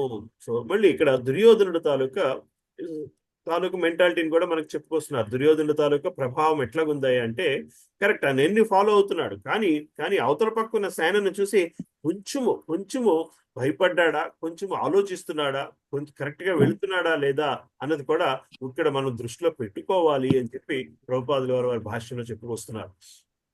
అంటే this is how people have to communicate. Communication is very important. మనం ఇదివరకు కూడా 1-2 సార్లు చెప్పుకొచ్చాము. మా చిన్నప్పుడు ఈ కమ్యూనికేషన్ లెసన్స్ చెప్తూ మనకు రామాయణం నుంచి ఒక ఇన్సిడెంట్ చెప్పుకొచ్చేవారు. రామాయణంలో సుందరాకాండలోంచి మాకు చిన్నప్పుడు చదువుకుంటే ఒక 5-6 పద్యాలు ఉండేవి మొల్ల రామాయణం నుంచి. అందులో ఆ పద్యాలు ఏంటంటే, హనుమంతుడు సీతను చూసి తిరిగి వస్తూ లంకను వదిలేసి ఇక్కడ కిష్కింద చేరే మధ్యలోనే ఆయనకున్న ఆలోచన. లంకలోంచి గెంతాడు, కిష్కింద చేరలేదు. ఈ మధ్యలో తనలోని మైండ్లోని గాలిలో ఉన్నప్పుడు ఉన్న ఆలోచనల గురించి చెప్పుకొస్తాడు. హనుమంతుడు అనుకుంటూ ఉంటాడంట, నేను రాముడిని చూడగానే రామా సీత నాకు కనిపించింది అని చెబితే, రామా సీత అని చెప్పే లోపల రాముడు ఏం ఆలోచిస్తూ ఉంటాడో, అలా కాదు సీత నాకు కనిపించింది అని పదం చెబితే సీత నేను అనే పదం మధ్యలోని రాముడు ఏం ఆలోచిస్తూ ఉంటాడో, ఇలాగ ఆలోచించుకుంటూ వచ్చి అలాగ హనుమంతుడు రాముడిని దర్శించుకుంటూనే కిష్కింధలో వాలుతూనే చూచితినే సీతను చూచితినే సీతను చూచితినే అని పద్యంతో పెట్టుకొస్తారు. అంటే అది చూసేను అన్నది ఇంపార్టెంట్ అయిన విషయం. అది ముందు కమ్యూనికేట్ చేయాలి, తర్వాత మిగతావన్నీ. అదే అంటే కమ్యూనికేషన్ లో ఎప్పుడైనా సరే అవతల వ్యక్తికి కావాల్సిన విషయాన్ని మనం ముందు చెప్పగలగాలి. అది అలాగా ఇక్కడ దుర్యోధనుడు నీ కొడుకు కరెక్ట్ గానే చేస్తున్నాడయ్యా అని చెప్పి సంజయుడు ధృతరాష్ట్రకి ఒక రకమైన ఎష్యూరెన్స్ ఇస్తూ మనకు భగవద్గీత స్టార్ట్ చేయడం జరిగింది. 3వ శ్లోకం ఎవరు చదువుతారమ్మా? ఇంకెవరైనాను నేను చదవచ్చా ప్రభుజీ? చదవండి అమ్మా. 3వ శ్లోకం. పశ్యతాం పాండుపుత్రాణం ఆచార్య మహతీం చ మూం వ్యూఢాం పదపుత్రేణ. ఏమ్మా? కాలేదమ్మా. పశ్యతాం కాదు, పశ్యైతాం అని చదవండి. పశ్యైతాం. సరేనమ్మా. పశ్యైతాం. ఓకే. పశ్యైతాం పాండుపుత్రాణం ఆచార్య మహతీం చ మూం వ్యూఢాం ద్రుపదపుత్రేణ తవ శిష్యేన ధీమతా. ఓ ఆచార్య, నీ బుద్ధి కుశలుడైన శిష్యుడకు ద్రుపద తనయునితో దక్షతగా ఏర్పాటు చేయబడిన పాండుసుతుల గొప్ప సేనను గాంచుము. Sanjaya said, O king, after looking over the army arranged in military formation by the sons of Pandu, King Duryodhana went to his teacher and spoke the following words. మీరు 1.2 చదివారమ్మా. సరే, thank you. Okay, Hare Krishna. Okay, sorry. No problem. Let's move on. Okay, ఇంకెవరు చదువుతారమ్మా? నేను చదువుతాను ప్రభుజీ. చదవండి అమ్మా, విజయమ్మ. 3వ శ్లోకం. పశ్యైతాం పాండుపుత్రాణం ఆచార్య మహతీం చ మూం వ్యూఢాం ద్రుపదపుత్రేణ తవ శిష్యేణ ధీమతా. అనువాదము. ఓ ఆచార్య, మీ బుద్ధి కుశలుడైన శిష్యుడగు ద్రుపద తనయుని ద్వారా దక్షతగా ఏర్పాటు చేయబడిన పాండసుతుల గొప్ప సేనను చూడండి. హరే కృష్ణ. ఎవరిని గురించి మాట్లాడుతున్నాడు? దుర్యోధనుడు. సో మనకి ఫస్ట్ కాన్వర్జేషన్ సంజయుడు ధృతరాష్ట్రుడు, సెకండ్ కాన్వర్జేషన్ దుర్యోధనుడు ద్రోణాచారి దగ్గరికి వెళ్ళి ఏం చెప్తున్నాడయ్యా? మీ బుద్ధి కుశలుడైన శిష్యుడకు ద్రుపదతనైన దక్షతతో ఏర్పాటు చేయబడిన పాండసుతుల గొప్ప సేనను గాంచుము. అంటే ఏం చెప్పాలో ఇక్కడ మళ్ళీ ద్రోణాచార్యుడికి ఏం చెప్పాలి? ద్రోణాచార్యుని ఎంకరేజ్ చేయాలి అంటే ముందు చూడండి, ముందు చిన్న ఎక్కిరింపు. బేసికలీ చూడండి, మీ శిష్యుడు అధ్యక్షతన పాండవులందరూ మిమ్మల్ని చంపడానికి రెడీగా ఉన్నారు. That is kind of insulting and kind of trying to motivate him. Basically ఎక్కడో తనకు చిన్న ఆలోచన ఉంటుంది దుర్యోధనుడికి. ఏమని? వీళ్ళందరూ కూడా పాండపక్షపాతలేమో, భీష్ముడు ద్రోణాచార్యుడు వంటి వాళ్ళు. ఎందుకంటే వీళ్ళు ద్రోణాచార్యుడు ప్రియశిష్యుడు అర్జునుడు, భీష్ముడికి కూడా అర్జునుడు అంటే చాలా ఇష్టము. అయితే వాళ్ళందరినీ వాళ్ళని నా వైపు పనిచేయాల్సిన వాళ్ళు వీళ్ళు అని చెప్పి ఏం చెప్తున్నాడు? మీ శిష్యుడు మీరు తయారు చేశారు చూడండి, మీ శిష్యుడు మిమ్మల్ని చంపడానికి పుట్టినవాడు, మీరు తయారు చేసిన శిష్యుడు మీ ఎదురుగుంటా మిమ్మల్ని చంపడానికి రెడీగా ఉన్నారు. మీరు మనల్ని రక్షించాల్సిన బాధ్యత మీది. ఎలాగ రెచ్చగొట్టడమో చూపెడుతున్నాడు. బేసికల్గా రాజనీతి అంటే ఇదే బేసికల్, రైట్? చిన్న చురకంటిస్తున్నాడు ద్రోణాచార్యునికి. ఎందుకని? ఎప్పుడైతే అది బికమ్స్ పర్సనల్, ద్రోణాచార్యుడికి అది ఎప్పుడైతే పర్సనల్ అయిపోతుందో అప్పుడు పాండపక్షపాతత్వాన్ని కూడా ద్రోణాచార్యుడు గుర్తించుకోని స్థితిలోకి మనం తీసుకురావాలి అని చెప్పి దుర్యోధనుడు ఈ భావంతో చెప్తున్నాడు ఈ శ్లోకాల్లో. దీని ప్రభుపాదుల వారి భాష్యం చూద్దాం. బ్రాహ్మణుడు గొప్ప సైన్యాధిపతి అయిన ద్రోణాచార్యుని లోపమును రాజనీతి నిపుణుడైన అర్జునుడు ఎత్తి చూపదించను. ద్రౌపది అర్జునుడి భార్య జనకుడైన ద్రుపద మహారాజుతో ద్రోణాచార్యుడు రాజకీయ వైరము కలిగి ఉండేది. ఆ వైర కారణమున ద్రుపదుడు ఒక గొప్ప యజ్ఞమును ఆచరించి ద్రోణుని సంహరింపగల పుత్రుని వరముగా పొంది ఉండెను. ద్రోణాచార్యుడు ఈ విషయం సంపూర్ణముగా ఎరిగి ఉన్నను. ద్రుపద తనయుడైన దృష్టద్యుమ్నుడు యుద్ధ విద్యను నేర్చుటకే తన చెంతకు చేరినప్పుడు విశాల హృదయం కలిగి బ్రాహ్మణునిగా వర్తించి అతనికి యుద్ధ రహస్యమును తెలియజేయటంలో సంకోచం కనబరచలేదు. ఇప్పుడు ఆ దృష్టద్యుమ్నుడు కురుక్షేత్ర యుద్ధరంగమున పాండవుల పక్షమును వహించాడు. ద్రోణాచారి నుంచి నేర్చిన విద్యతో అతడే పాండసేన వ్యూహమును సైతము రచించెను. ద్రోణాచార్యుడు సావధానుడై రాజీధోరణ లేని యుద్ధము చేయవలనే ఉద్దేశముతో అతను ఈ తప్పిదమును దుర్యోధనుడు ఎత్తి చూపెను. అర్థమవుతుంది కదమ్మా. సో ద్రోణాచార్యుడి దగ్గరికి అంటే ఎటువంటి ఇక్కడ మళ్ళీ 2-3 విషయాలు. దుర్యోధనుడి తాలూకు రాజనీతి తెలియాలి. మళ్ళీ ధృతరాష్ట్రుడికి సంజయుడు చెప్తున్నాడు, నీ కొడుకు అన్ని కరెక్ట్ గానే చేస్తున్నాడు అయ్యా, వాళ్ళని ఎట్లా యుద్ధరంగంలో నిలబెట్టాడో చూడు అని చెప్తున్నాడు. ప్రియతమ శిష్యులైన పాండవుల ఏడ యుద్ధరంగమున అతడు అదే విధముగా మృదు స్వభావంతో వర్తించరాదని తెలియజేయటయు దుర్యోధని నిర్దేశమై ఉండెను. ముఖ్యంగా అర్జునుడు అతని ప్రీతముడు మరియు తెలివైన వాడు అయిన శిష్యుడు. యుద్ధమునందు అటువంటి కనికర భావము అపజయముకు దారి తీయదని దుర్యోధనుడు హెచ్చరించెను. ఎటువంటి కనికరము ఉండాల్సిన అవసరం లేదు, మిమ్మల్ని చంపడానికి పుట్టినోడే మీతో వాళ్ళకి యుద్ధానికి రెడీ చేస్తున్నాడు, అందువలన మీరు ఎటువంటి కనికరము చూపించాల్సిన అవసరం లేదు అని చెప్పి ఏ విషయాన్నైతే ద్రోణాచార్యుడు వినాలో ఆ విషయాన్ని ఒకటి ఆయనకి చెప్పి దుర్యోధనుడు యుద్ధాన్ని స్టార్ట్ చేయిస్తున్నాడు. హరే కృష్ణ. అది ఈ శ్లోకం నుంచి మనకి గ్రహించాల్సిన విషయం. ఏదైనా క్వశ్చన్స్ ఉన్నాయేమో, ముందుకు వెళ్దామా? హరే కృష్ణ. చాలా మంది కెమెరాస్ ఆన్ చేసలేదు, అందుకు నాకు తెలియట్లేదు మీరు ఏ భావనలో ఉన్నారు అన్నది కూడా. ద్రోణాచార్యుడు దృష్టద్యుమ్నుడు పుట్టడం వెనకాల ఉన్న కథ ఏంటి ప్రభుజీ? అంటే ద్రోణాచార్యుడును ద్రుపదుడు ఒకే గురువు దగ్గర శిష్యరికం చేస్తారు. ఒకే గురువు దగ్గర శిష్యరికం చేసి ఇద్దరు మంచి మిత్రులు అయితే ద్రోణాచార్యుడు రాజు అయిపోతుంది, ద్రుపదుడు రాజు అవుతాడు. ద్రోణాచార్యుడు బ్రాహ్మణుడు పేదరికాన్ని అనుభవిస్తూ ఉంటాడు. ద్రోణాచార్యుడు భార్య చెప్పుద్ది, మీ మిత్రుడు కదండి, అతన్ని మీరు సహాయం అడిగితే తప్పకుండా అతను మీకు సహాయం చేస్తాడు అని చెప్పి ద్రోణాచార్యుడిని అతని భార్య చెప్తే, భార్య మాట విని ద్రోణాచార్యుడు ద్రుపదుడి దగ్గరికి వెళ్తాడు. ద్రుపదుడి దగ్గరికి వెళ్ళి సహాయం అడుగుతాడు. నీకు నేను రాజ్యాన్నే రాసిస్తాను అని చెప్తాడు ద్రుపదుడు పిల్లలుగా ఉన్నప్పుడు. పెద్ద అయిన తర్వాత ఇతను సహాయం అడిగితే ఇతను అడిగేది ఏంటంటే, ఒక్క గోవు ఇవ్వయ్యా, ఒక ఆవు నువ్వు, నా కొడుకు ఆకలి తీర్చడానికి నాకు ఆవు ఒక పాలు వాడుకుంటాను అంటే ద్రుపదుడు నిండు సభలోనే అవమానిస్తాడు ద్రోణాచార్యుని. నీకు ఎంత ధైర్యం ఉండాలి రాజు దగ్గరికి వచ్చి అడుక్కోవడానికి? నేను మాట వరుసకి చిన్నప్పుడు ఆడుకుంటూ చెప్పిన మాటను పట్టుకుని నువ్వు రాజు దగ్గరికి వచ్చేంత ధైర్యం ఉందా నీకు అని చెప్పి తిట్టి పంపించేస్తాడు. రాజ్యాల నుంచి ఉండడానికి వీళ్ళని చెప్పి బహిష్కరించి పంపించేస్తే అప్పుడు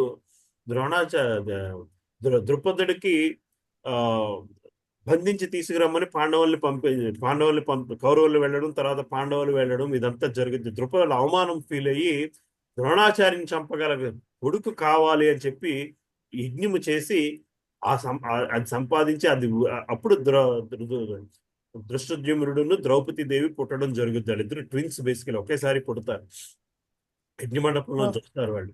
అప్పుడు ఆ దృష్టద్యుమ్నుడిని తయారు చేయడానికి చేస్తూ నువ్వు ద్రోణాచార్యుని చంపాలి అని చెప్తే ద్రుపదుడు ద్రోణాచార్యుని చంపగల స్కిల్ ఎక్కడి నుంచి వస్తుంది అని చెప్పి మళ్ళీ ఆ ద్రోణాచార్యుడి దగ్గరికి వెళ్ళి విలువిద్యని నేర్పమని అడుగుతాడు.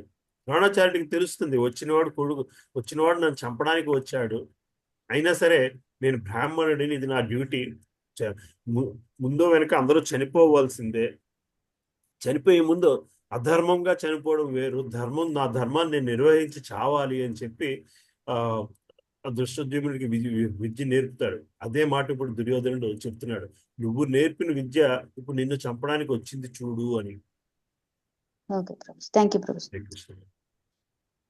ప్రభుజీ కర్ణుడికి కూడా ద్రోణాచార్యులే నేర్పారా? ఏమా కర్ణుడికా?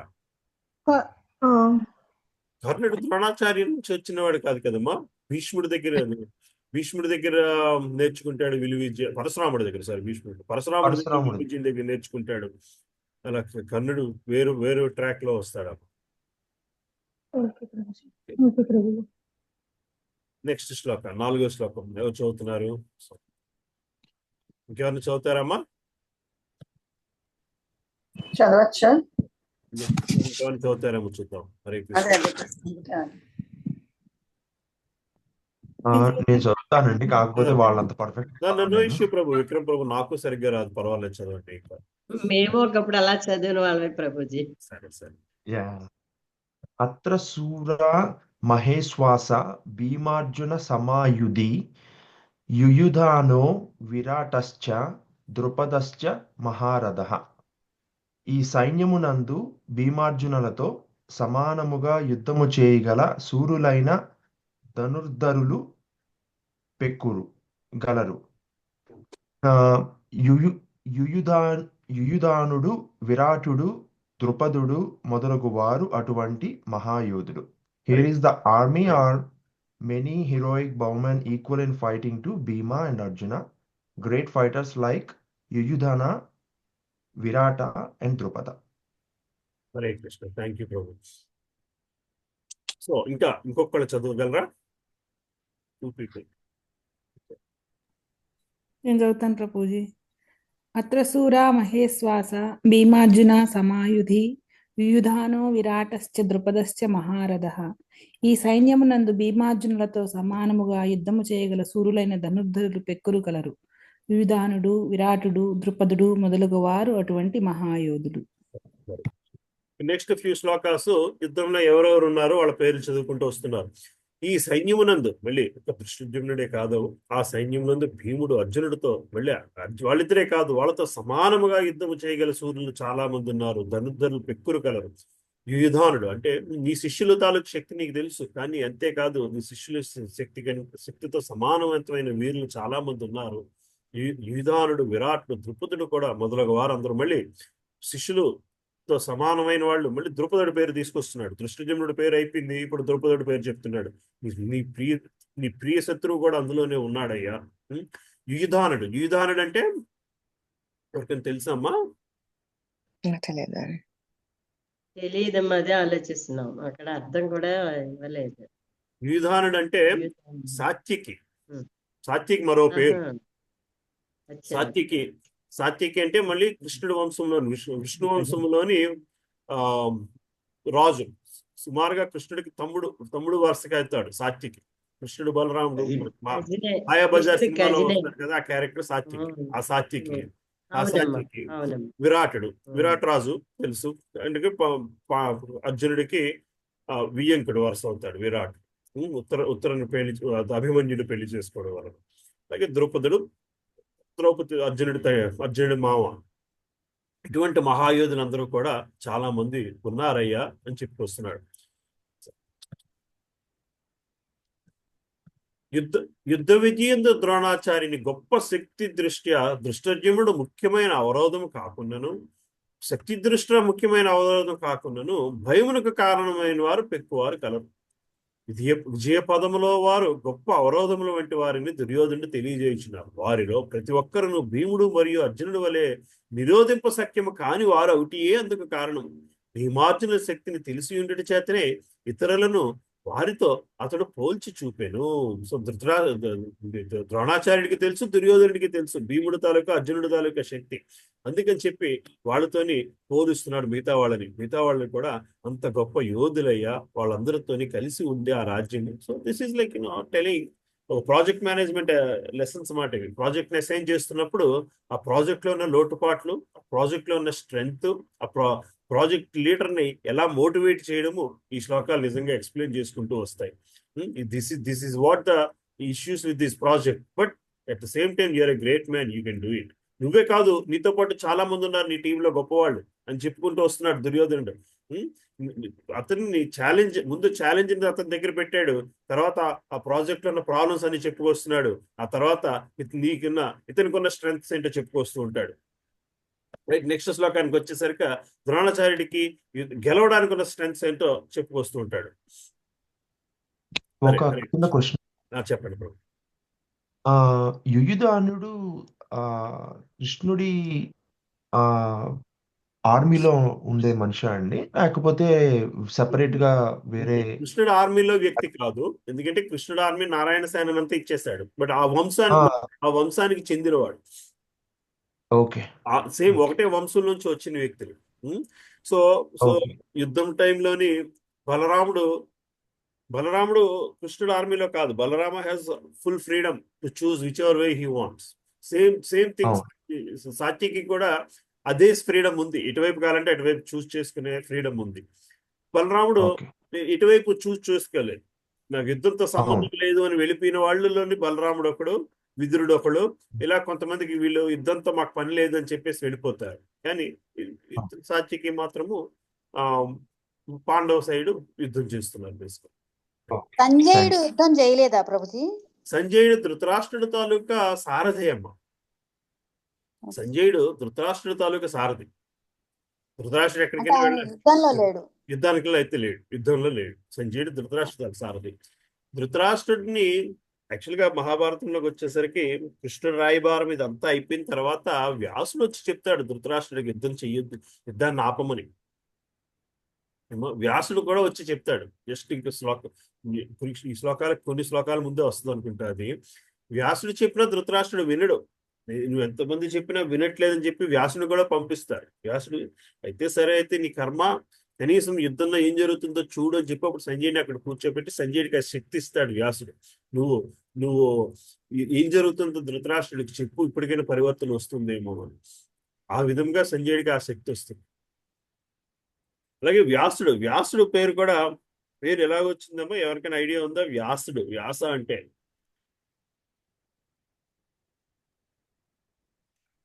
తెలియదు ప్రభు. వ్యాస వ్యాస వ్యాస తెలుగు పదం మీనింగ్ అంటే ఎస్ఏ రైటింగ్, ఎస్ఏ కాదు, వ్యాపించి ఉన్నదని వస్తుందా వ్యాస అంటే? అక్కడ ఇంకా ఎవరన్నా తెలుగు మీడియంలో చదువుకుంటే ఒక సర్కిల్ కి మధ్యలో ఉండే డయామీటర్ ని వ్యాసం అంటారు. ఎవరికైనా ఐడియా ఉందో లేదో తెలియదు. తెలుసు ప్రభుజీ, వ్యాసం అంటే తెలుగు తెలుసు ప్రభుజీ, చదివా. ఇప్పుడు అర్థమైంది. వ్యాసం అంటారు. సో వ్యాసం ఏం చేస్తుంది? Radius diameter. జా అంటే రేడియస్ అనుకుంటా. వ్యాసాన్ని డయామీటర్ వ్యాసం అంటారు. వ్యాసం ఏం చేస్తుందంటే ఒక చక్రాన్ని, ఒక సర్కిల్ ని ముక్కలుగా డివైడ్ చేస్తుంది. ఎన్ని ముక్కలు కావాలంటే అన్ని ముక్కలు డివైడ్ చేస్తుంది. వేదాలని, జ్ఞానాన్ని అలా ముక్కలుగా డివైడ్ చేయగలిగిన వ్యక్తి వ్యాసుడు. సమానమైన ముక్కలుగా డివైడ్ చేయగలిగిన వ్యక్తి వ్యాసుడు. అంటే మళ్ళీ వ్యాసానికి ఒక లక్షణం ఒకటి ఉంటుంది. ఏమిటయ్యా అంటే, మిగతా దేనికి లేని లక్షణం వ్యాసానికి ఒక లక్షణం ఏంటంటే, అది ఎప్పుడూ సెంటర్ నుంచే ట్రావెల్ చేస్తుంది.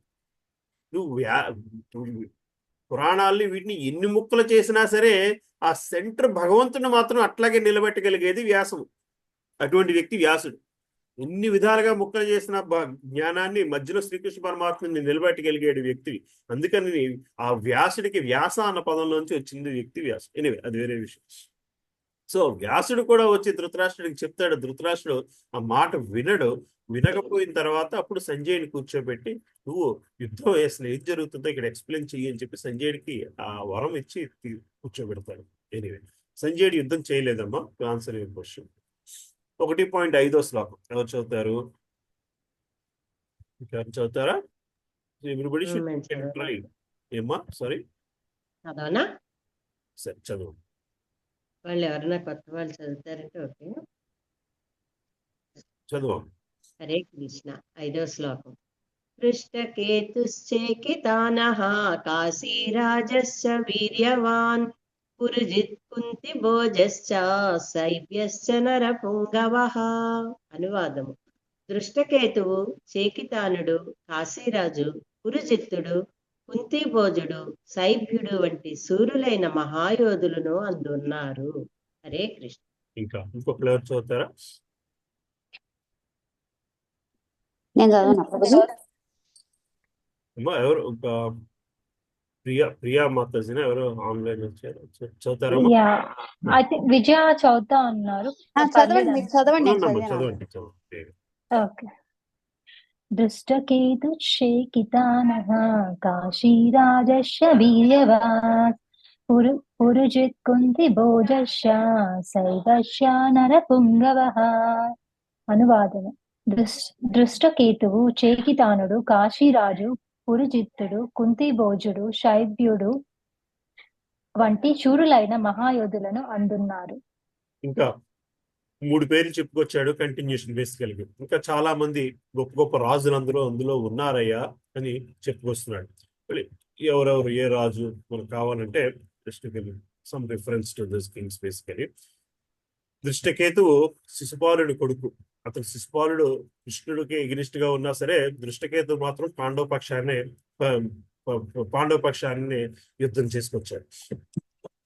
రాజులందరూ కూడా కొంతమంది దుర్యోధనుడికి భయపడి దుర్యోధనుడి వైపు ఉన్నవాళ్ళు, కొంతమంది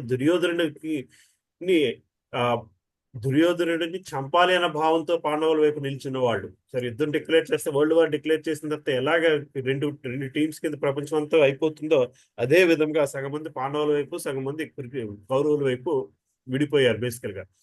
అలాగే చేకిత్తున రాజు అంటే యాదవ వంశానికి చెందిన మళ్ళీ విష్ణు వంశానికి చెందిన మరొక రాజు.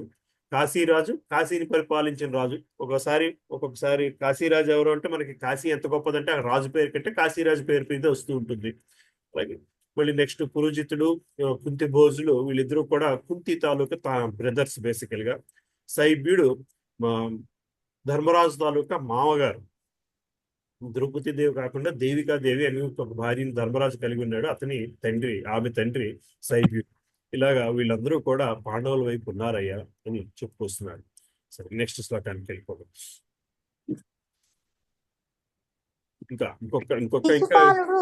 శిశుపాలుడు కృష్ణుడికి ఎగెనెస్ట్ కదా ప్రభుజీ? అవునమ్మా, శిశుపాలుడు కృష్ణుడికి ఎగెనెస్ట్ కానీ శిశుపాలుడు కొడుకు మాత్రము కృష్ణుడికి ఎగెనెస్ట్ కాదు. శిశుపాలుడు చనిపోయాక కొడుకు పట్టాభిషేకం చేస్తారమ్మా.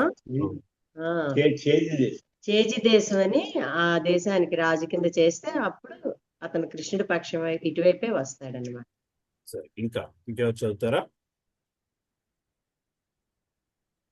నెక్స్ట్ శ్లోక 6వ చదవండి విజయమూర్తి. 6వ శ్లోకం. యుధామన్యుశ్చ విక్రాంత ఉత్తమౌజాశ్చ వీర్యవాన్ సౌభద్రో ద్రౌపదేయాశ్చ సర్వ ఏవ మహారథాః. అనువాదము. పరాక్రమవంతుడైన యుధామన్యుడు, శక్తిశాలి అయిన ఉత్తమౌజుడు, సుభద్రా తనయుడు, ద్రౌపది కుమారులు ఉన్నారు. ఈ వీరులందరూ మహారథులు. హరే కృష్ణ. హరే కృష్ణ. ఇంకొక ఎవరు చదువుతారమ్మా? నేను చదవనా? చదవండి. యుధామన్యుశ్చ విక్రాంత ఉత్తమౌజాశ్చ వీర్యవాన్ సౌభద్రో ద్రౌపదేయాశ్చ సర్వ ఏవ మహారథాః. అనువాదం. పరాక్రమవంతుడైన యుధామన్యుడు, శక్తిశాలి అయిన ఉత్తమౌజుడు, సుభద్రా తనయుడు, ద్రౌపది కుమారులను అందున్నారు. ఈ వీరులందరూ మహారథులు. There are the mighty Yudhamanyu, the very powerful Uttamausha, the son of Subhadra, and the sons of Draupadi. All these warriors are great chariot fighters. Hare Krishna. ఇంకా పాండవుల వైపు ఉన్న పరాక్రమవంతులందరి పేర్లు చెప్పుకొస్తున్నాడు. యుధామన్యుడు, ఉత్తమౌజుడు, సుభద్రా తనయుడు, ద్రౌపది కుమారులు వీళ్ళందరూ కూడా అటువైపు ఉన్నారయ్యా అని చెప్పుకొస్తున్నాడు. సుభద్రా తనయుడు అంటే అభిమన్యుడినే సుభద్రా తనయుడు అని చెప్పారు కదా ప్రభు. అవునమ్మా. అంటే సో మళ్ళీ వాళ్ళకి కొంత just try to find some information. First ఇద్దరు యుధామన్యుడును ఉత్తమాజుడు the valiant powerful blood brothers our princes of Panchala రాజు, పాంచాల దేశ రాజులు. అశ్వత్థామ చేతిలో చనిపోతారు వీళ్ళు. అలాగే సుభద్ర తనయుడు అనేసరికి మళ్ళీ మనకి అభిమన్యుడు, ద్రౌపది తన నెక్స్ట్ జనరేషన్ వాళ్ళ గురించి కూడా మాట్లాడుకుంటూ వస్తున్నారు. In addition to the names of the warriors, Duryodhana ఎంతమంది సేవకులు సైన్యం ఉందో చెప్పుకొస్తున్నాడు. ఇక్కడితో పాండవులు వర్ణించిన తర్వాత ఇంకా కౌరవుల తాలూకా సైన్యాన్ని వర్ణించడం మొదలు పెడుతున్నాడు. కౌరవ సైన్యం ఎట్లాగుంది. సరే 7వ శ్లోకం చదువుతారమ్మా ఎవరైనా? నేను చదువుతా ప్రభుజీ. చదవండి. అస్మాకం విశిష్టా యోతాన్ని బోధద్విజోత్తమ నాయక మమ సైన్యస్య సంజ్ఞార్థం తాం బ్రవీమితే. కానీ ఓ బ్రాహ్మణోత్తమ, నా సేనాబలమును నడుపుటకై ప్రత్యేకముగా యోగ్యులైనటువంటి నాయకులను గూర్చి మీ కొరకై నేను తెలియజేసేదను. హరే కృష్ణ. నేను చదవచ్చా ప్రభుజీ? చదవండి. अस्माकं तु विशिष्टाये तानि बोध विजोत्तमा नायका मम सैन्यस्य संज्ञार्थं तान् బ్రవీమి తే. కానీ ఓ బ్రాహ్మణోత్తమ, నా సేనా బలమును నడుపుటకై ప్రత్యేకముగా యోగ్యులైనటి నాయకులను గూర్చి మీ కొరకై నేను తెలియజేసేదను.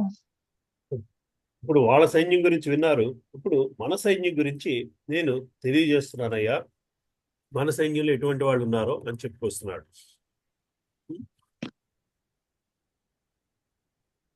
సరే, ఇప్పుడు కౌరవ సైన్యం గురించి 8వ శ్లోకం ఎవరు చదువుతారు? హరే కృష్ణ. చదవండి.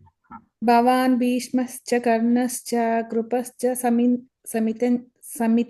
సమితింజయః అశ్వత్థామా వికర్ణశ్చ సౌమాదత్తిస్తథైవ చ. యుద్ధమునందు ఎల్లప్పుడును విజయమును సాధించు మీరు, భీష్ముడు, కర్ణుడు, కృపుడు, అశ్వత్థామ, వికర్ణుడు మరియు సోమదత్తుని తనయుడైన భూరిశ్రవుడు వంటి వారు మన సైన్యం నందున్నారు. Hare Krishna. Hare Krishna. One more person. ఇంకొకళ్ళు ఎవరు చదువుతారా?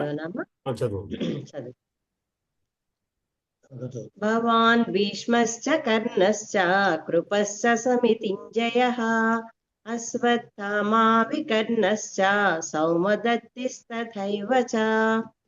యుద్ధమునందు ఎల్లప్పుడును విజయమును సాధించు మీరు, భీష్ముడు, కర్ణుడు, కృపుడు, అశ్వత్థామ, వికర్ణుడు మరియు సోమదత్తుని పుత్రుడైన భూరిశ్రవుడు మున్నగు వారు ఉన్నారు. హరే కృష్ణ. యుద్ధమునందు ఎల్లప్పుడూ విజయం సాధించు. సో వాళ్ళందరూ ఉన్నారు, కరెక్టే. కానీ అంతకంటే మీరు మోర్ సక్సెస్ఫుల్ పీపుల్, అంతకంటే సక్సెస్ఫుల్ మనుషులు మన దగ్గర ఉన్నారు. ఎవరయ్యా అంటే మీరు, భీష్ముడు, కర్ణుడు. భీష్ముడు ఎన్నో యుద్ధాలు చేసి గెలుచుకొచ్చాడు. ఎంతో ఈ యుద్ధ వీరులందరినీ తయారు చేసింది మీరు. అందువలన మనకి విజయం తప్పకుండా వస్తుంది. కృపాచార్యుడు ఉన్నాడు, కర్ణుడు ఉన్నాడు, అశ్వత్థామ ఉన్నాడు, వికర్ణుడు మరియు సోమదత్తుడు తనయుడైన భూరిశ్రవుడు. సోమదత్తుడు అంటే సంతనుడు జనరేషన్ చెందిన వ్యక్తి. వంటి సైన్యం అంతా కూడా మన దగ్గర ఉన్నారయ్యా అని చెప్పుకొస్తున్నాడు. ఇంకా దీని భాష్యం చూద్దాం. యుద్ధరంగమున గల నిత్య జయశీలులైన ప్రముఖ వీరులను దుర్యోధనుడు పేర్కొనిచున్నాడు.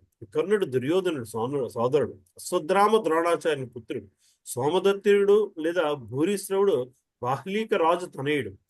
పాండురాజుతో వివాహం పూర్వం కుంతికి జన్మించి ఉన్నందున కర్ణుడు అర్జునుడి సోదరుడు. కృపాచారిని కౌల సోదరి ద్రోణాచారిని భార్య. సో వీళ్ళందరూ కూడా మన వైపు ఉన్నారు. సో మళ్ళీ వాళ్ళ స్ట్రెంగ్త్ అంతా చెప్పిన తర్వాత ఈ మన స్ట్రెంగ్త్ చెప్తున్నాడు. మనం భయపడాల్సిన అవసరం ఏమీ లేదు. మీ నాయకత్వంలోని భీష్ముడు నాయకత్వంలోని మనం గెలవడానికి చాలా అవకాశం ఉన్నది అనే చెప్పుకొస్తున్నాడు. ఇంకా నెక్స్ట్ 9వ శ్లోకం చదువుతారమ్మా ఎవరన్నా? అనుపమాతజీ చదవమంటారా ప్రభు? చదవండి విజయమాత. 9వ శ్లోకం. అన్యే చ బహవః శూరామదర్థే త్యక్త జీవితాః నానా శస్త్ర ప్రహరణాః సర్వే యుద్ధ విశారదాః. అనువాదము. నా కొరకు తమ జీవితాలను త్యాగం చేయడానికి సిద్ధపడిన పలు ఇతర వీరులు ఉన్నారు. వారందరూ నానా రకాల ఆయుధాలను దాచి యుద్ధ నిపుణులై ఉన్నారు. హరే కృష్ణ. హరే కృష్ణ. ఇంకొకడు చదువుతారా? చదవచ్చా ప్రభుజీ? చదవండి మరి. अन्ये च बहवः शूरा मतर्ते त्यक्तजीविताः नानाशस्त्रप्रहरणाः सर्वे యుద్ధవిశారదాః. నా కొరకు తమ జీవితములను త్యాగం చేయుటకు సిద్ధపడి ఉన్న వీరులు ఇంకను పలువురు కలరు. వారందరూ పలు విధములైన ఆయుధములను దాల్చిన వారును మరియు యుద్ధ నిపుణతను కలిగిన వారును అయి ఉన్నారు. ఆ కొరకు తమ జీవితాల్ని త్యాగం చేయడానికి సిద్ధపడిన వీరులు ఇంకా చాలా మంది ఉన్నారు. వారందరూ కూడా పలు విధులైన ఆయుధాలను దాల్చిన వారు మరియు యుద్ధ నిపుణతను కలిగిన వారుగా వారు అయి ఉన్నారు. సో ఇంకా ఏం చెప్తున్నాడు ద్రోణాచార్య, మనం వర్రీ అవ్వాల్సిన అవసరం లేదు. అటుపక్క అంత సైన్యం ఉన్నా సరే ఇటువైపు మీరున్నారు, భీష్ముడు ఉన్నాడు, కృపాచార్యుడు, అశ్వత్థామ, కర్ణుడు, వికర్ణుడు, వీళ్ళందరూ ఉన్నారు. ఇంతేకాదు ఇంకా ఇంకా ఇంకా చెప్పలేనంత మంది మన వైపు ఉన్నారు జీవితాన్ని ఘనంగా పట్టడానికి. ఇక్కడ ఇక్కడ ఫస్ట్ టైం దుర్యోధను మాటలతో వస్తున్న ఒక మాట ఏంటంటే, జీవితాన్ని త్యాగము చేయడానికి సిద్ధపడి ఉన్నాను. అంటే చావడానికి రెడీగా ఉన్నా, గెలవడానికి రెడీగా ఉన్నా అన్న మాట అనలేదు. చావడానికి రెడీగా ఉన్నారు అనే మాట ఏంటంటే తత్వాన్ని బోధిస్తుంది అది. మన వైపు గెలవడానికి రెడీగా ఉన్నారు అన్న వ్యక్తులు అన్న మాట ఆయన నోటంటే రాలేదు. చావడానికి రెడీగా ఉన్నారు అన్న మాట ఆయన నోటంటే వచ్చిందంటే, ఎట్టి పరిస్థితులు చచ్చినా సరే గెలిపే. కానీ గెలుపు ఎవరు చనిపోయినా నాకు సంబంధం లేదు, గెలుపు కావాలి. నా గెలుపు అందరి గెలుపు అన్న భావన లేదు ఇక్కడ. అందరూ చావు కూడా నా గెలుపు కోసమే. అదవుతుంది కదా, నా గెలుపు వల్ల వీళ్ళందరూ బతుకుతారు అన్న భావన ఉండదు. అదే దుర్యోధనుడిలో ఉన్న నెగిటివిటీని ఇక్కడ మళ్ళీ సంజయుడు మనం రెండు విధాలుగా చూసుకోవచ్చు. దుర్యోధనుడి తాలూకు ఒక భావనని అనుకోవచ్చు. సంజయుడు వీళ్ళందరూ చావడానికి రెడీగా ఉన్నారు అంటే వీళ్ళందరూ చచ్చేవాళ్ళు అని చెప్తున్నాడు అని కూడా మనం అర్థం చేసుకోవచ్చు. జయద్రథుడు, కృతవర్మ, శల్యుడు వంటి ఇతరులు వీరులు సైతము దుర్యోధనుని కొరకు తమ జీవితాన్ని త్యాగము చేయడానికి నిశ్చితులై ఉన్నారు. వీరి మాటలలో ఆప్యాయన దుర్యోధను పక్షము వహించినందున కురుక్షేత్రంలో వారందరూ మరణించి తీరనని ఇదివరకే నిర్ణయింపబడింది. కానీ దుర్యోధను మాత్రము పైన తెలుపబడిన సంఘటిత మిత్ర శక్తి వలన తనకు విజయం తప్పక లభించినని ధైర్యం కలిగి ఉన్నాడు. Hare Krishna. So basically we have to see how Duryodhana is preparing his army, and he's getting assurance from చెప్పండి ప్రభు, విక్రమ్ ప్రభు. ఒక చిన్న సందేహం అండి. మన బేసిక్ ఇప్పుడు రామాయణంలో రాముడికి ఒక్క ఆయుధాలు ఈ విద్యే కాకోకుండా వశిష్ఠుణ్ణి ఆ స్వామి మొత్తం రాముడికి ఎలా బ్రతకాలి, ఏది మంచి ఏది చెడు అని ఎన్నో ఇవన్నీ కూడా నేర్పించారు కదా, స్పిరిచువల్ గా కానీ ఏదైనా అవనివ్వండి. అది నేను మహాభారతం చాలాసార్లు చూసా, కానీ అందులో నాకు ఎప్పుడు చూసినా ద్రోణాచార్యుడు ఆయుధాలు అలాంటి గురువే తప్ప, అంటే స్కిల్స్ మాత్రమే నేర్పించే గురువుగానే తప్ప స్పిరిచువల్ గా నేర్పించిన గురువు ఎవరు లేరా వీళ్ళకి. ఎందుకంటే ఇప్పుడు దుర్యోధనుడు అవనివ్వండి, వీళ్ళందరూ ఏకదేవంగా చెడుగానే ఆలోచిస్తానికి కారణం వాళ్ళకున్న గైడెన్స్ కూడా కదా చిన్నప్పటి నుంచి. సో చాలా మటుకు అది యథా రాజా తదా ప్రజ అనుకోవాలి. ఎందుకంటే ధృతరాష్ట్రుడికి spiritually he's a blind man. ధృతరాష్ట్రుడికి ఇప్పుడు అక్కడ మనకు పోల్చుకోవాల్సి వస్తే దశరథుడికి ధృతరాష్ట్రుడికి పోలికి తెచ్చుకోవాలి బేసికలీ. అర్థమవుతుంది కదా. దశరథుడు వశిష్ఠుడికి మీద ఉన్న గౌరవము, వశిష్ఠుడికి రాముడికి ఇవన్నీ నేర్పాలి. కాలక్రమేపీ అది ఒక యుగంలో జరిగింది, ఇది ఒక యుగంలో జరిగింది. యుగ తాలూకు తత్వం కూడా మనం నేర్చుకోవాలి, గ్రహించగలగాలి. అంటే right Prabhu. So the deterioration of thought process basically, right. పాండవుల దగ్గరికి వచ్చేసరికి Kuntidevi she took care of teaching all that aspects. ద్రోణాచార్యుని నేర్పలేదా అంటే నేర్పింది గ్రహించారా లేదా? దుర్యోధనుడు గ్రహించడానికి కూడా రెడీగా లేడు. ద్రోణాచార్యుడికి ఉన్న రెస్పాన్సిబిలిటీ యుద్ధ విద్యను నేర్పడమే. యుద్ధ విద్యను నేర్పడం కోసము తీసుకున్న teacher basically. That is what his responsibility is, and he's doing that responsibility. బేసికల్ గా పాండవులకు మళ్ళీ దుర్యోధనుడికి విదురుడికి మధ్య కూడా సంభాషణలు ఉంటాయండి మహాభారతంలో. ధృతరాష్ట్రుడికి విదురుడికి మధ్య కూడా సంభాషణలు చాలా ఉంటాయి. నువ్వు చేస్తుందల్లా తప్పు. భీష్ముడికి దుర్యోధనుడికి భీష్ముడికి ధర్మరాజు మధ్యన కూడా సంభాషణ వీళ్ళు పిల్లలుగా ఉన్నప్పుడు వాళ్ళ సంభాషణలు ఉంటాయి. మళ్ళీ మీరు అడిగారు కదా రాజ్యపాలన ఎట్లా చేయాలి అని చెప్పి, మళ్ళీ ధర్మరాజు రాజు అయిన తర్వాత భీష్ముడు ధర్మరాజుకి చెప్తాడు రాజ్యాన్ని ఎట్లా పాలించాలని. దుర్యోధనుడికి చెప్పినా సరే ఎక్కడ తీసుకునే స్థితిలో లేడు వాడు. అంటే చెప్పటం వేరు, బోధించడం వేరు కదండి. ఎంత కాదన్నా పిల్లలుగా ఉన్నప్పుడు మనం మలుచుకోగలగాలి. అంటే అది మలుచుకోగలగాలి. బట్ అగైన్ మీకు చెప్పినట్లు that's not in the priority list of Dhritarashtra. ఏమో నాకు అది పెద్ద గ్యాప్ లాగా అనిపించింది మహాభారతం మొత్తంలో. ఎందుకంటే అక్కడ నాకు కనెక్ట్ అవ్వట్ల మైండ్ లో.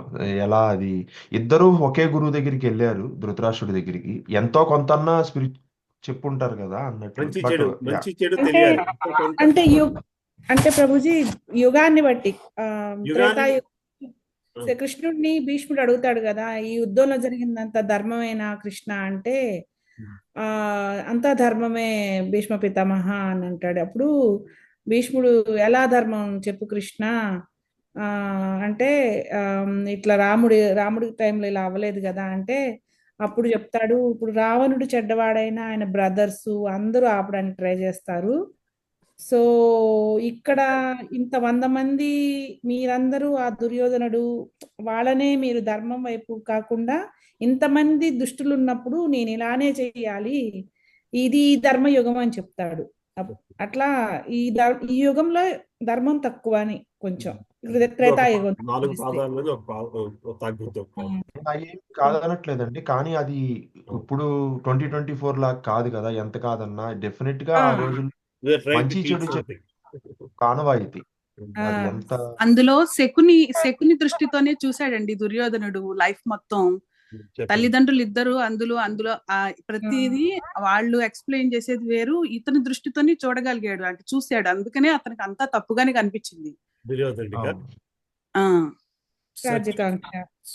అంటే శకుని ఇంపాక్ట్ ఎక్కువ ఉంటుంది కదా. అంతా శకునే నడిపించాడు. అంతా శకుని కుండలలో ఒకటే కోరిక, దుర్యోధనుడు రాజు అవ్వడం. శకుని రాజు దుర్యోధనుడు రాజు కాదు, కౌరవ వంశాన్ని నాశనం చేయడం అతని శకుని యొక్క ఇది అదే కదా. మెతుకులు ఒక్కొక్క మెతుకు అన్ని కలిపి శకునికి ఇచ్చి శకుని బతికిస్తాడు తండ్రి. ఆ స్టోరీ భారతంలో ఎక్కడా లేదమ్మా. ఆ స్టోరీ భారతంలో కానీ ప్రభుజీ శకుని రాంగ్ డైరెక్షన్ వెన్నుముక్కతోనే కదా పాచికలు చేయిస్తాడు. కానీ శకుని పాండవ పక్షపాతి అనే స్టోరీ ఎక్కడ మహాభారతంలో లేదు. పాండవ పక్షపాతి కాదు, కౌరవులు నాశనం చేయాలి, కౌరవంశం నాశనం చేయాలి శకుని అనుకున్నాడన్న మాట కూడా ఎక్కడా లేదు. మరి ఆ పాచికలు అవి కూడా తండ్రి యొక్క వెన్నెముక్కతోనే చేస్తారు అంటారు కదా. అయి ఉండొచ్చు, కానీ కౌరవులని నాశనం కోరుకునే వ్యక్తిలో శకుని లేడు. ఓకే, అట్లా అని మంచి కూడా కోరుకోలేదండి ఆయన. అది మంచి కోరుకోలేదు అన్నది కూడా ఎక్కడా లేదమ్మా. సో జరిగేది ఏంటంటే శకునికి భీష్ముడు కౌరు పెడతాడు. చిన్నప్పుడే భీముడి మీద అట్లా విష ప్రయోగం జరిగిందని దాని అంతరార్థం కురువంశాన్ని నాశనం చేయాలని కాదు, కాకపోయి ఉండొచ్చు. కాకపోతే దుర్యోధనుడు గెలవాలని, దుర్యోధను గెలవాలని కురువంశ నాశనం అన్నది లేదు. పాండవులు ఓడిపోవాలి, దుర్యోధను గెలవాలి, అంతే ఆయన కోరిక అంతా. జరిగింది ఏమైందంటే భీష్ముడు కౌరు పెడతాడు. శకుని ఏ రాజ్యం? గాంధార్ రాజ్యం. గాంధార్ రాజ్యాన్ని కౌరు పెట్టి నా కుమారుడికి మీ కన్యని ఇవ్వాలి వివాహానికి అని చెప్పి కౌరు పెడతాడు. గాంధార్ రాజు కౌరు పెడితే మా రాజుకి మీ కన్యని ఇవ్వాలి అంటే అప్పటికి పాండురాజు రాజు. వీళ్ళు అనుకుంటాడు, గాంధార్ రాజు అనుకుంటాడు, గాంధారీ దేవిని పాండురాజు కోసం వియ్యానికి అడుగుతున్నాడు అనుకుంటాడు. కానీ తర్వాత తెలిసింది ఏంటంటే ధృతరాష్ట్రుడి కోసం కౌరు పెట్టాడని తెలిసేసరికి శకుని దాన్ని సహించలేకపోతాడు. గాంధారి నా భర్త గుడ్డివాడు, ఇది నా కర్మానుసారం జరిగింది, నేను పాండురాజును చేసుకుంటాను అనుకున్నాను, కానీ నాకు ధృతరాష్ట్రుని కోసం నన్ను అడిగారు అన్న సంగతి ఆవిడకి తెలిసిన వెంటనే ఆవిడ కళ్ళగుడ్లు కట్టుకుని ఇది నా కర్మ నా భావనతోని చేస్తుంటుంది. ధృతరాష్ట్రుడు ఎప్పుడు కూడా రాజు అవ్వలేదు. ధృతరాష్ట్రుడు ఎప్పుడు రాజు అవ్వలేదు. గాంధారి ఎప్పుడు రాణి అవ్వలేదు. రాజ్యానికి రాణి అయితే ఎప్పుడు అవ్వలేదు. శకుని అది తీసుకోలేకపోతాడు.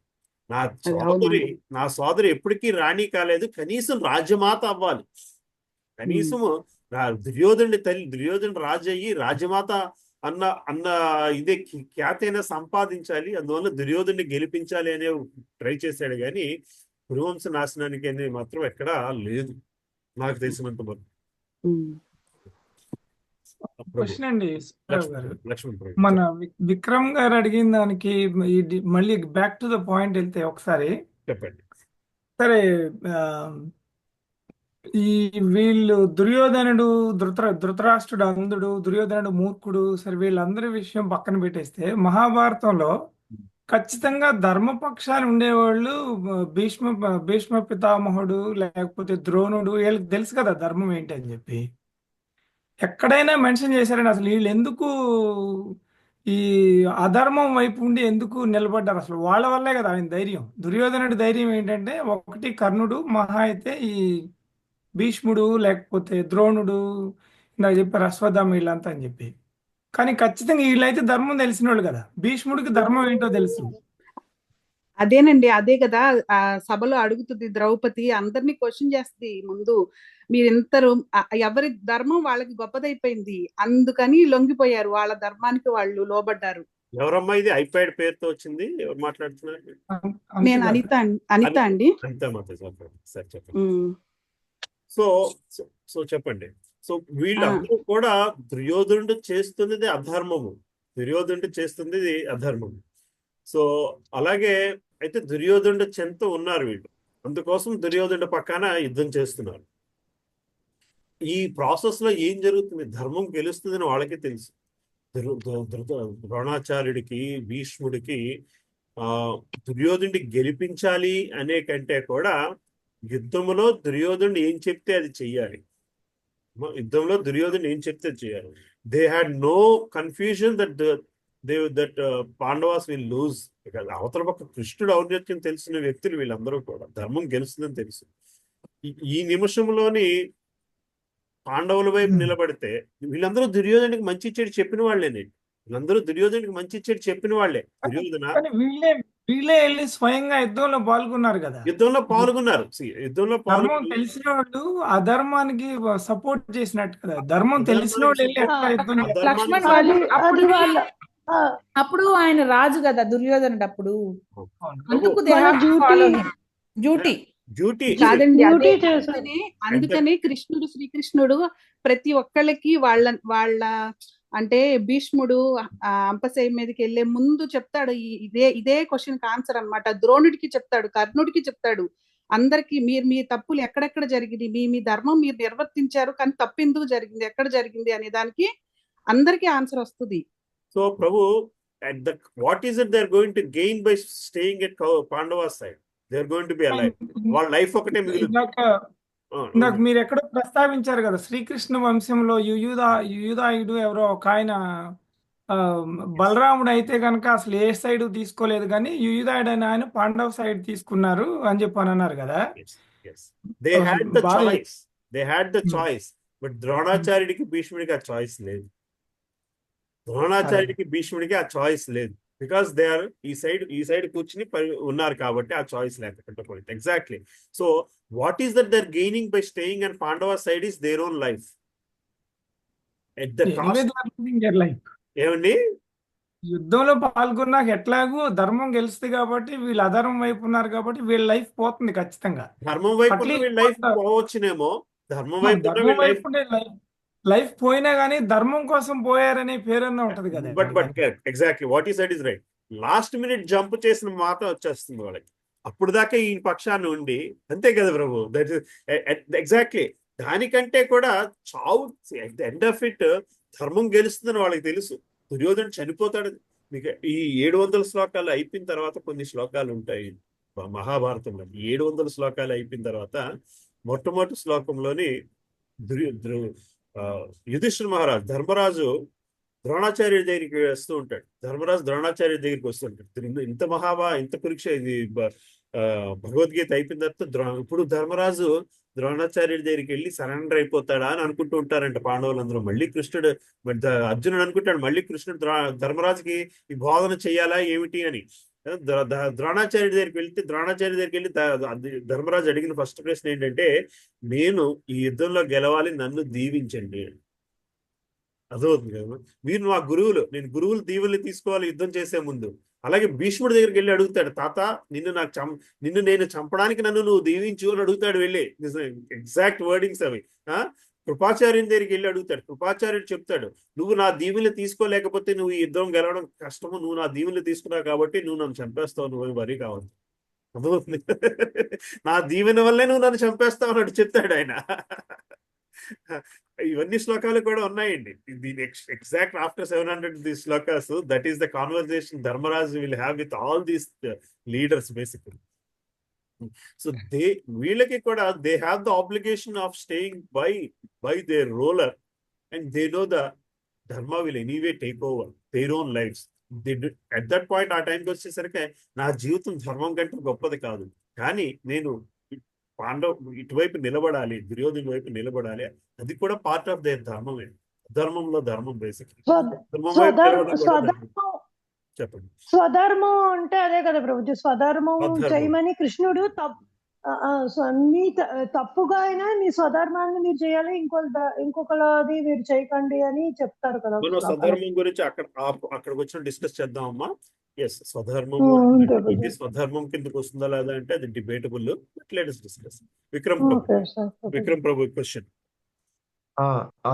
క్వశ్చన్ కాదండి, అదొక్కటి లక్ష్మణ్ గారికి చెప్పేది. నేను కూడా అనిత గారు చెప్పినట్లు అసలు ఇప్పుడు భగవద్గీతలో చెప్పేదే వన్ ఆఫ్ ద మోస్ట్ ఇంపార్టెంటే కృష్ణుడు ఎక్స్ప్లెయిన్ చేసేది కదా వీళ్ళందరికీ. మీరు ఎక్కడ ధర్మం తప్పారు అనేది మనకి క్లియర్ గా ఎక్స్ప్లెయిన్ చేసేదే మనకి అది కూడా one of the main portion కదా. ఎలా ఒక్కొక్కళ్ళు వాళ్ళు ధర్మం అనుకున్నది ఎలా అధర్మం అనేది మనకి ఎక్స్ప్లెయిన్ చేస్తాడు. నెంబర్ 1 అదొకటిను. ఇంకోటి మీరు అన్నట్టు వ్యాస మహాభారతంలో లేదంట ఇలా శకుని గురించి. జైన్స్ రాసింది తర్వాత సరళ మహాభారతంలో రాసిందంట వీటి గురించి డీటెయిల్డ్ గా శకుని ఎలా జరిగింది అనేది. ప్లస్ రీజనల్ మహాభారతాలు చాలా ఉన్నాయంట అక్కడ, లోకల్ గా రాసిన వాళ్ళు చాలా మంది అక్కడ డీటెయిల్డ్ గా రాశారంట. జస్ట్ వ్యాస భారతంలో అయితే లేదు ప్రభు. ఇవన్నీ కూడా మనకి చాలా మటుకు ఏంటంటే ఈ knowledge TV serials, cinema knowledge, cinema కొంత వాళ్ళు కూడా సినిమా నాలెడ్జ్ కూడా ఏం చేస్తారంటే వాళ్ళకి అనుకూలంగా ఉన్నది వాళ్ళే కరెక్ట్ మరీ మిస్గైడ్ చేయకుండా దీనికి ఈ కథ వేరే భారతంలో తీసుకున్నాం, వేరే భారతంలో తీసుకుని కొంత అథెంటిసిటీ ఇవ్వడానికి ట్రై చేసుకుంటూ తీసుకొచ్చేసారు. జైన్ భారతానికి ఉన్న ఇది నాకైతే తెలియదు హిస్టరీ, బట్ ఎందుకు వచ్చింది అన్నది జైన్స్ రాసుకున్న భారతం. So those are the things Prabhu. So మొదటి 9, 8, 10, 14 దాకా వెళ్దాం అనుకున్నాను, బట్ లెట్స్ మీకు 7 అవుతుంది కాబట్టి let's wrap up in another 1-2 minutes basically. ఇక నాకు 7 అవుతుంది, 8:30 అయింది. సో అది దుర్యోధనుడి తాలూకా స్థితి. ఆ స్థితితోని వాళ్ళందరినీ ఎట్లాగా పొగుడుతున్నాడు, ఎట్లాగా రాజనీతిగా చేస్తున్నాడు. తర్వాత భీష్ముడి దగ్గరికి వెళ్ళి భీష్ముడి గురించి కూడా ద్రోణాచార్యుడికి చెప్తాడు. మనం అందరికీ కూడా భీష్ముడు తాలూకా ఏంటి ఎక్స్పీరియన్స్ చాలా important. At the same time భీష్ముడు చాలా పెద్దవాడు కాబట్టి ఆయన రక్షించాల్సిన బాధ్యత కూడా మనపైనే ఉన్నది అని చెప్పి దుర్యోధనుడు ద్రోణాచార్యుడికి చెప్పడము. అక్కడి నుంచి భీష్ముడు శంఖాన్ని పూరిస్తూ యుద్ధం స్టార్ట్ అవడము నెక్స్ట్ క్లాస్ లో చూసుకుందాం. ఏమో ఇక్కడ ర్యాప్అప్ చేద్దామా, ఇంకేమైనా కంటిన్యూ? జనరల్ గా this timings are okay because I'm trying to stick to the timings just for your convenience basically. అది దట్స్ గుడ్ అండి. ఒక చిన్న క్వశ్చన్ అంటే పాయింట్, చాలా మంది కెమెరామెన్ రాంది ఇది యూట్యూబ్ లో పెడుతున్నారని మాకు తెలియదు. సో దానివల్ల చాలా రావట్లేదేమో. సో దట్ మీరు చాలా సార్లు అడిగారు, నేను అది ఫస్ట్ నుంచి చెప్పుకున్నా. బట్ జస్ట్ ఒక మాట, యూట్యూబ్ లో పెట్టద్దంటే పెట్టను, పబ్లిక్ గా పెట్టకుండా కావాల్సిన వాళ్ళకి పెట్టమంటే పెడతాను, లేకపోతే we can do it, we don't have to put it in YouTube. Okay, అలా అయితే అందరూ ఐ థింక్ కెమెరా మీదకి వస్తారేమో నా ఫీలింగ్ అండి. బట్ నేనేది అలా క్వశ్చన్ గా ఉంచుకోను, అందుకే మీకు ఎక్స్ప్లెయిన్ చేస్తున్నాను. It's up to you Prabhu. I mean YouTube లో కావాలంటే పెట్టాల్సిన అవసరం అయితే లేదు. Probably I should have mentioned it before. YouTube లో పెడతాను, మీకు ఎవరికైనా మిస్ అయిన వాళ్ళ కోసం దృష్టిలో పెడుతున్నాను. Yeah, I still upload it, but make it private. If somebody wants it they can ping me. అంటే ప్రైవేట్ గా పెట్టుకుని మన గ్రూప్ గా అందరూ కెమెరా మీద ఉంటే బాగుంటుందేమో.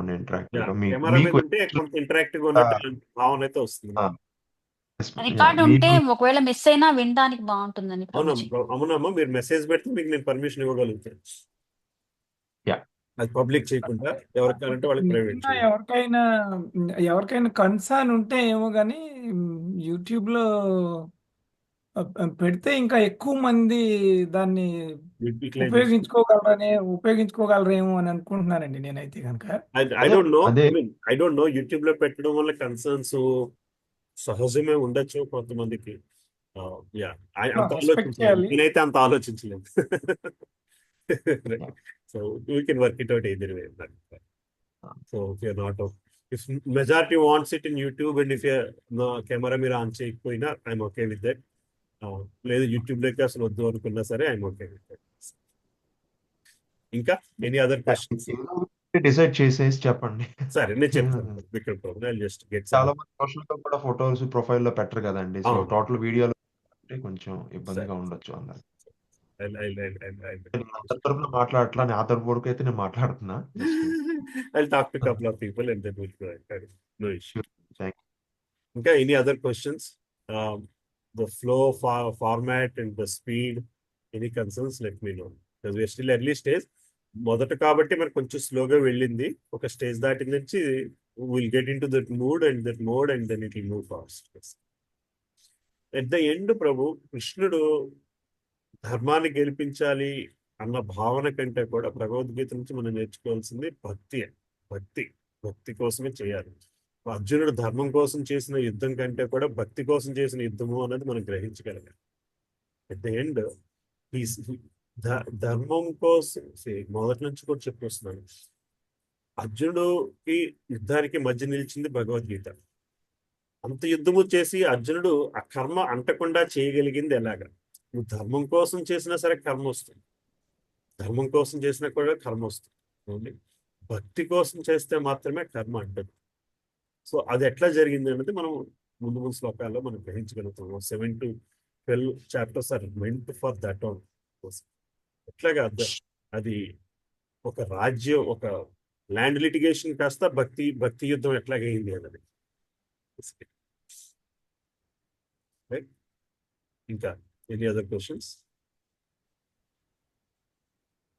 So, if there are no questions, I think we'll wrap up here. Yes, Prabhu? Or message పెట్టారు. హరే కృష్ణ. హరే కృష్ణ జయస్. ప్రభు అయితే క్లోజ్ చేస్తున్నామా ఇక్కడతోని? Thank you Prabhu. We'll Hare meet Krishna. again next Monday, next Sunday evening of US time. Thank you.